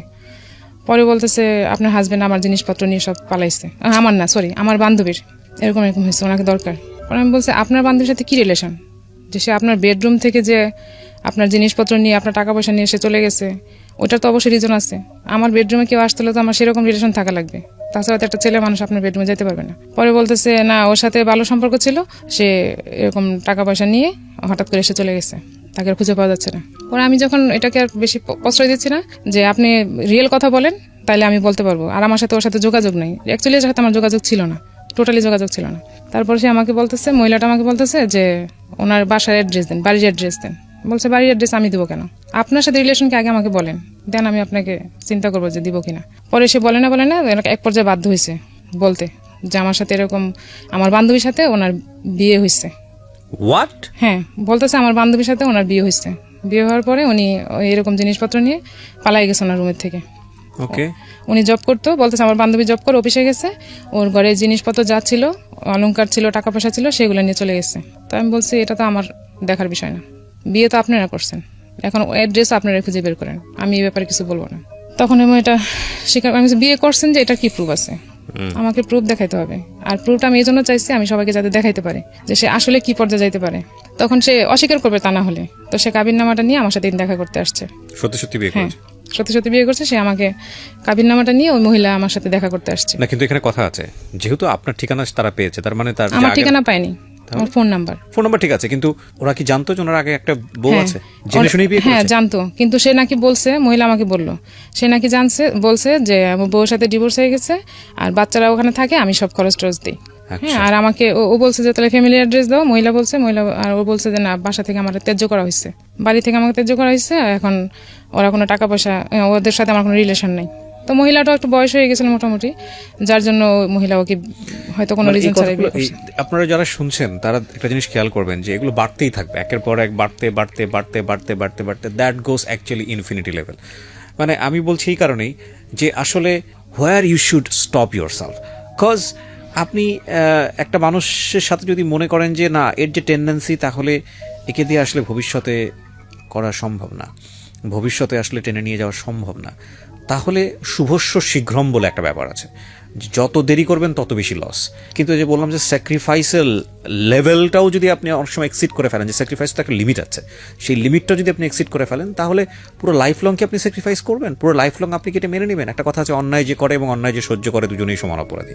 তো সেই জায়গাটা থেকে একবার ভুল ভুল, দুইবার ভুল ভুল, এটা গুণীজনেরা বলেন। 3বার ভুল কিন্তু ভুল না, 3বারের ভুল হচ্ছে অপরাধ। উনি যে ইয়েটা বলেছে এখানে 12 বারের মতো বাসা থেকে পালিয়ে যাচ্ছে, আবার টাকা পয়সা চুরি, ব্যাংক, মানে আমি জানি না যে প্রতিষ্ঠানে কাজ করতো সেখান থেকে সে টাকা চুরি করেছে, সেটা পেপারে বিজ্ঞপ্তি আসছে, তারপরেও ওই লোকটার সঙ্গে থাকতে হবে, মানে দ্যাট ইজ কোয়াইট অ্যাবসার্ড। এবং ওই জায়গাটা থেকে কিন্তু আমার যেটা মনে হয় যে ভাঙনটা নিশ্চিত, কিন্তু ভাঙন যদি ভাঙতেই হয় তাহলে এত লেট কেন?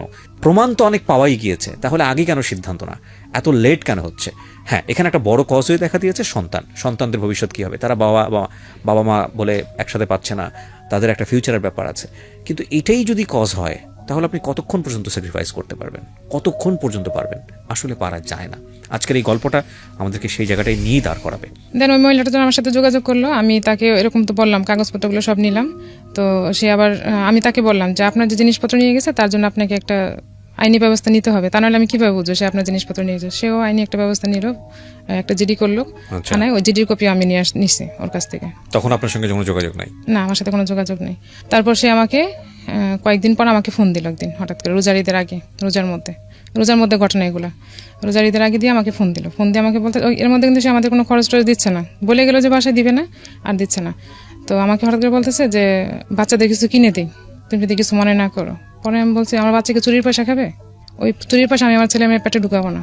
আমি যদি সব করতে পারি আমি কাপড় চোপড় কিনে দিতে পারবো। তখন সে চুরি মানে ও আকাশ থেকে পড়ছে যে ওই মহিলা আমার সাথে যোগাযোগ করছে, ইভেন আমি সবকিছু জেনে গেছি।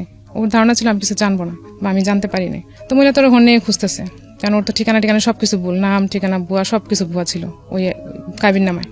তো আর খুঁজে পাচ্ছে না।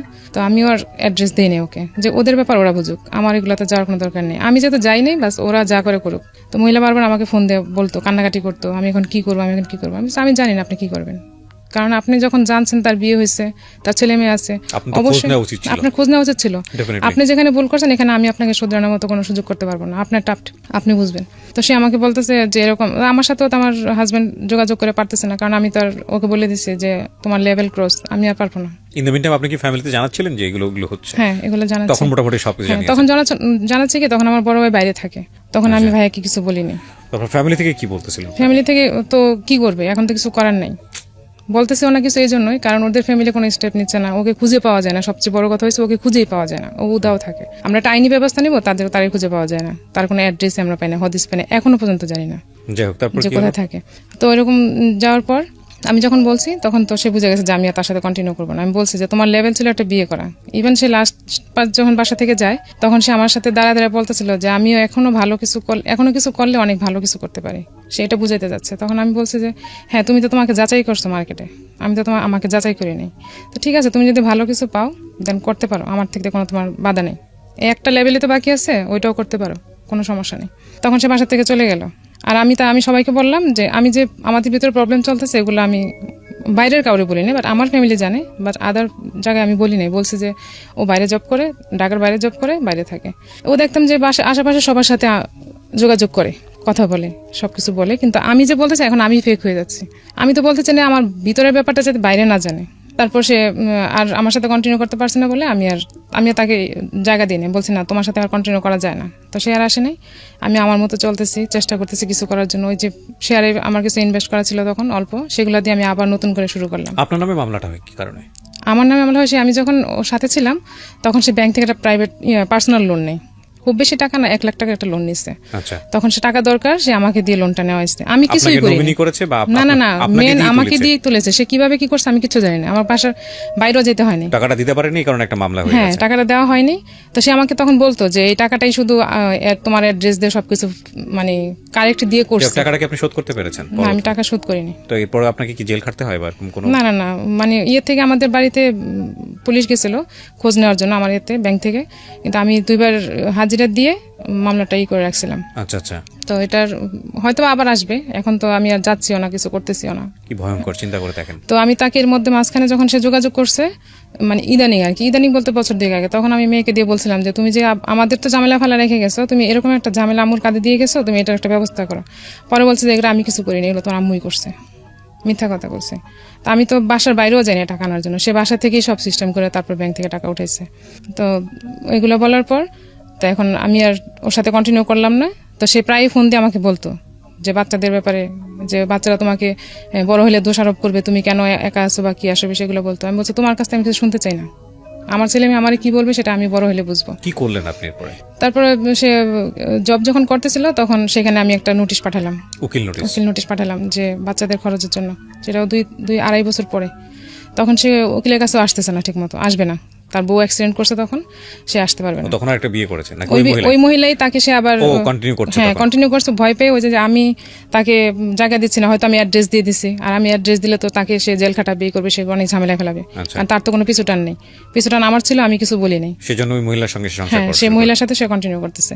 তো মহিলা ওখানে ছিল, তখন আমি যখন নোটিশ পাঠালাম তখন সে আমার উকিলের সাথে দেখা করলো। উকিল আমাকে বললো এই লোক তো আপনি কন্টিনিউ করতে পারবেন না, আমরা কখনোই বলি না সংসার ভেঙে যাক, কিন্তু আপনি পারবেন না, আমি শিওর। এই লোক কোথায় পাইছেন আপনি? আমি বলছি আমি তো পাইনি, এরকম হয়েছে বিয়ে। তো যাই হোক, এখানে বলা হয়েছে যে বাচ্চাদের খরচ দিবে সে ওই 7 মাস খরচ দিছে, ওদের খরচ দেওয়ার পর আর ওখান থেকে বলছে যে আমাকে ছাড়তে হইলে টাকা দিতে হবে। আর সে উকিলের সামনে বলছে আমি তাকে ছাড়বো না, কখনোই ছাড়বো না, মানে আমাকে সে কখনোই ডিভোর্স দেবে না। তো আমি উকিলকে বলছি যে আমি ডিভোর্স দেবো তাকে, আমার সব পাওনা দানা যা আছে দিয়ে দিবে, আমি ওকে ডিভোর্স দেবো। তো ও বলতেছে যে হ্যাঁ ও দিতে পারবে, বাট আমি দিব না, যাতে আমার বাচ্চারা কোনোদিন বলতে না পারে যে আমি তাকে ডিভোর্স দিছি, সে দোষারোপ হবে না, এরকম বুঝেছে। তো আমি বলছি ঠিক আছে, টাকা বুঝে পেলে ডিভোর্স দেবো। তো ওই মহিলাকে বলছে যে আমাকে ছাড়তে হলে টাকা লাগবে। তো মহিলার কাছে টাকা নিচ্ছে, কিন্তু আমাকে সে টাকা দেয়নি, টাকা না দিয়ে সেখান থেকে সে আবার পালাইছে। ওরে ভাই, আপনার একটা ছবি বাড়াই করে রাখা উচিত। আপনি একটা জিনিস, আই ডোন্ট নো, কোন একটা ছবি দেখেছিলাম, ছবিটার নাম catch me if you can, আর catch me if you can, আপনারা যদি দেখে থাকেন, সম্ভবত লিওনার্দো ডিক্যাপ্রিও অভিনয় করেছিল। আমি তো মনে করি যে আপনি হচ্ছেন বাংলার লিওনার্দো ডিক্যাপ্রিও। ওরে বাবা, জিনিস না, এটা তো মানুষ না, জিনিস একটা পুরো। বলেন। হ্যাঁ, তারপর ওখান থেকে যখন পালাই গেছে, ওকে নাকি মেল দিয়ে গেছে যে আমাকে খুঁজো না, আমাকে খুঁজে পাবা না। তো মহিলা আবার আমাকে ফোন দিছে। এতদিন তারা খুব হ্যাপি ছিল, বোঝা গেছে তারা অনেক হ্যাপি, তারা খুব ভালো আছে, কোনো সমস্যা নেই। তো মহিলা তো চাচ্ছে রাস্তা ক্লিয়ার হোক, টাকা দিয়ে হলেও রাস্তা ক্লিয়ার হোক। যখন ও আমাকে এরকম ডিস্টার্ব করতেছিল, তখন আমি নিজেই গেলাম ডিভোর্স দিতে, যে তার কাছে আমি কিছু আশা করি না, তো আমি তাকে কোনো দিব না, স্কোপ দিব না আমার সাথে কথা বলার। তো কোর্টে গিয়ে আমি নিজে ডিভোর্স দিচ্ছি ওকে ডাইরেক্ট। কত সালে এটা? এটা 15তে। হ্যাঁ। আমি খুব ছোট ছোট করে আপনাকে কিছু কোশ্চেন করি। বিয়ে হলো 2002-তে না? 2002-এ 15তে ডিভোর্স দিলেন, অন অ্যান্ড অফ 13 বছর, সন্তানদের জন্যই এতদিন আটকে রেখেছিলেন। তো কি হলো, লাভটা কি হলো? কিছুই না, তবে এখন আমার বাচ্চারা আমার সাথে আছে, সেটা আমি জানি, এটাই আমার। আপনার বাচ্চারা সাথে আছে এবং আপনি একটা বুটিক করেন এখন, আমি যতদূর জানি, নিজের পায়ে নিজে দাঁড়িয়েছেন, বাচ্চাদেরকে সাপোর্ট দিচ্ছেন, সংসার চালাচ্ছেন, এবং আপনি বলছেন আপনি আগের তুলনায় আলহামদুলিল্লাহ ভালো আছেন। আপনি শুধু আমাকে একটা জিনিস বলেন, যে এত দেরি করলেন, যে মানুষটাকে অনেক আগেই বোঝা উচিত ছিল। অনেকবার সে ফল্ট করেছে, 2-1 বছরের মধ্যে সে বিয়ের আগে থেকেই ফল্ট শুরু হয়েছে। তো 2-1 বছরের মধ্যে সে যতবার ফল্ট করেছে ততবারই এনাফ ডিসিশন নেওয়ার জন্য ছিল। এই যে 12 বছর লাগলো, এই 12টা বছর এটা লস না জীবনের জন্য? অবশ্যই লস, কিন্তু আমি যে ওই যে বললাম একটা কথাই, যে আমার বাচ্চারা একা হবে, আমি কিভাবে কি করব, আমি কি একা চলতে পারবো, কিংবা আমি কার কাছে যাব? হয়তো আমার ফ্যামিলি জায়গা দিত, সবকিছুই করতো, কিন্তু আমি তো ফ্যামিলিতে কয়দিন থাকতে পারবো? আমি অনুষ্ঠান থেকে বলি, আমি সবসময় বলি, আমার প্রত্যেকটা অনুষ্ঠানে বলি, বেবি হয়ে গেলে থিঙ্ক, বারবার থিঙ্ক করেন ডিভোর্সের ক্ষেত্রে, যদি দুটো মানুষ একজন নাই থাকতে পারেন। কিন্তু যদি দ্বিপাক্ষিকভাবে এটা হয়, হাজব্যান্ড ওয়াইফের জায়গায়, ওয়াইফ হাজব্যান্ডের জায়গায়, যদি বুঝে যান যে না, এই মানুষটার সাথে সংসার করাটা কোনোভাবেই সম্ভব নয়, কারণ তার কোনো ভালো গুণ নেই আপনার চোখে, এবং এই জায়গাটা থেকে তাকে কিওর করা সম্ভব নয়, 1বার 2বার 3বার 4বার 5বার হচ্ছে, এবং এটা আপনার সন্তানের জন্য ভয়ঙ্কর রকমের রিস্ক হয়ে যেতে পারে, সেক্ষেত্রে কালোৎক্ষেপণ করার কোনো যুক্তি নাই। আমি মনে করি এটা loss, big loss of time, cause জীবনে আসলে সময় বারবার রিটার্ন আসে না। লাইফটা খুব ইম্পর্টেন্ট, এটা ভ্যালু দেওয়াটা খুব ইম্পর্টেন্ট। মানুষের জীবনে বেটার লাইফের জন্য মানুষ সবসময় ট্রাই করে, এই জন্যই মানুষ কনসিডার করে, এই জন্যই মানুষ কনসিডার করে না বেটার থাকাটা ইম্পর্টেন্ট। হ্যাঁ, এটা ঠিক যে ওই মানুষটা যদি ওনার লাইফে থাকতো, সে যদি একটা ভালো মানুষ হয়ে থাকতো, বা উনি যেভাবে এক্সপেক্ট করেছেন সেভাবে যদি থাকতো হাজব্যান্ড হিসেবে, তাহলে তাদের সন্তানদের জন্য অনেক মঙ্গল হতো, ওনাদের জন্য অনেক মঙ্গল হতো। কিন্তু সেটা যেহেতু কিওরেবল না, এবং সেটা এত এক্সট্রিম পর্যায়ে চলে গেছে, সেটা থেকে ডিভোর্সটা অন্তত তাকে ওই লাইফের চেয়ে বেটার রেখেছে। তবে এটা অনেক আগে হলেই বরং ভালো ছিল, বিকজ 12-13 বছর অনেক লম্বা একটা সময়। বাট আমি আবারও বলছি, আমাদের এই অনুষ্ঠানের উদ্দেশ্য আপনাকে ইন্সপায়ার করা না এইসব কাজে, কিন্তু যদি আপনি বুঝতে পারেন যে দিস ইজ ফেয়ার এনাফ, তাহলে এ সময় কেন কালক্ষেপণ করবেন? এটা একটা প্রশ্ন, এটা একটা লেসন। তো সন্তানটা মিস করে না তার বাবাকে? সেটা তো আমাকে তারা খোলাখুলি বলে না, কিংবা মেয়েটা খুব একটা পছন্দ করে না তাকে, তার কথাবার্তা আচার আচরণ সে পছন্দ করে না। ওদের সঙ্গে কথা হয় এখন? না, এখন কথা হয় না। মাঝখানে যখন সে আরেকটা জবে ছিল, তখন ওইখানে একটা ছিল, গল্প ছিল, বুঝতে পারছি গল্প গেলেই আর আলটিমেটলি এরকমই একটা গল্প। মাঝখানে সে কিছুদিন সে সবকিছু কমপ্লিট করার পর, তার সবকিছু যখন কমপ্লিট করছে, বাড়ি করছে, জায়গাটাকে করছে, তখন সে তার বাবা নাকি বলছে তোমার ছেলে মেয়ের এবার খোঁজ নাও। আপনি যে 2015 সাল থেকে সিঙ্গেল মাদার হিসেবে ফাইট করছেন, আপনি কখনো সেকেন্ড থট দেননি যে আপনার আরেকটা বিয়ে শাদী করা উচিত? আসলে এভাবে চিন্তা ভাবনা করা হয়নি। কারণ এই জন্য, কারণ আমার ছেলে মেয়েকে সে কিভাবে নিবে? আসলে কি সে ভালোভাবে নিবে? আমাকে 3 জনকে একরকম দেখতে হবে, পারবে? এরকম ভালো মানুষ পাওয়াটা তো অনেক কঠিন এখন। আপনার রাইট নাও এজ কত? 35-6 এরকম হবে। আপনি কাউকে লাভ করতেন বিয়ের আগে? না, আমি তো সুযোগই পাইনি। আপনাকে কি বললাম? দেখেন কি অদ্ভুত একটা জীবন। 35-36 বছরের একটা মানুষ, সে সুযোগের আগেই একটা নতুন জীবনে চলে গেল। প্রত্যেকটা মেয়ের জীবনে একটা ড্রিম থাকে, তার স্বপ্ন থাকে, একটা স্বপ্নের পুরুষ থাকে, তার হাজবেন্ডকে নিয়ে সে যে চিন্তা করে, সে জায়গায় সে পায়নি। 12-13 বছর ফাইট করেছে একটা আননোন ওয়ার্ল্ডের সঙ্গে। এই সময় দুটো বাচ্চা চলে এসছে, 35-36 বছর বয়স, কোনো কিছু বুঝে ওঠার আগেই সবকিছু শেষ হয়ে গেল। বাচ্চারা তার কাঁধে, এবং এই বাচ্চারা নিয়ে সে ফাইট করছে। এই ভদ্রমহিলাকে যদি আমি জিজ্ঞেস করি 2015 থেকে 2019 পর্যন্ত সোসাইটির কাছ থেকে কতটা ঘাত প্রতিঘাত সহ্য করেছেন, একা মা হিসেবে ফাইট করতে গিয়ে কোন কোন জায়গা থেকে আপনাকে বিভিন্ন রকমের বাজে সিচুয়েশনের মুখোমুখি হতে হয়েছে, আমি definitely sure it has another story, এবং সেটা অনেক বড় একটা গল্প হয়তো বা, সে গল্পে নাই বা গেলাম। এই জন্যই প্রত্যেকটা মোমেন্টে ডু রেসপেক্ট গার্লস, কজ তাদের স্যাক্রিফাইসটা অনেক বড়, হিউজ। সো রেসপেক্ট করেন। আমরা তো সবাই মায়ের পেট থেকে এসেছি, মাকে যেভাবে সম্মান করতে হয়, সে প্রত্যেকটা নারীর মধ্যেই নারী সত্তাটা আছে, মা সত্তাটা আছে। সেই জায়গা থেকে উই শুড রেসপেক্ট দেম। হ্যাঁ, বিকজ এই 35-36 বছরের একটা ছেলে যদি হতো, 90% ক্ষেত্রেই হয়তো বা সে তার সংসার নিয়ে চিন্তা করতো। সেটা কিছু কিছু মানুষ ব্যতিক্রম, সেটা অন্য জিনিস। ডেফিনেটলি একটা ছেলে হয়তো আরেকটা বিয়ে শাদী করে ফেলতো, কিন্তু একটা মেয়ে এটা খুব কঠিন করে না, যে তা না, একটা মেয়ে আসলে খুব কঠিন এভাবে চিন্তা করে, এবং যে কারণেই হয়তো এই মহিলার রেস্ট অফ দ্য লাইফ হয়তো এভাবেই কাটবে। তারপর আরেকটা জীবন, সন্তানরা, ছেলেটা তাকে কতটুকু দিল, মেয়েটা তাকে কতটুকু দিতে পারলো, সেখানেও হয়তো একটা হাহাকার থাকবে।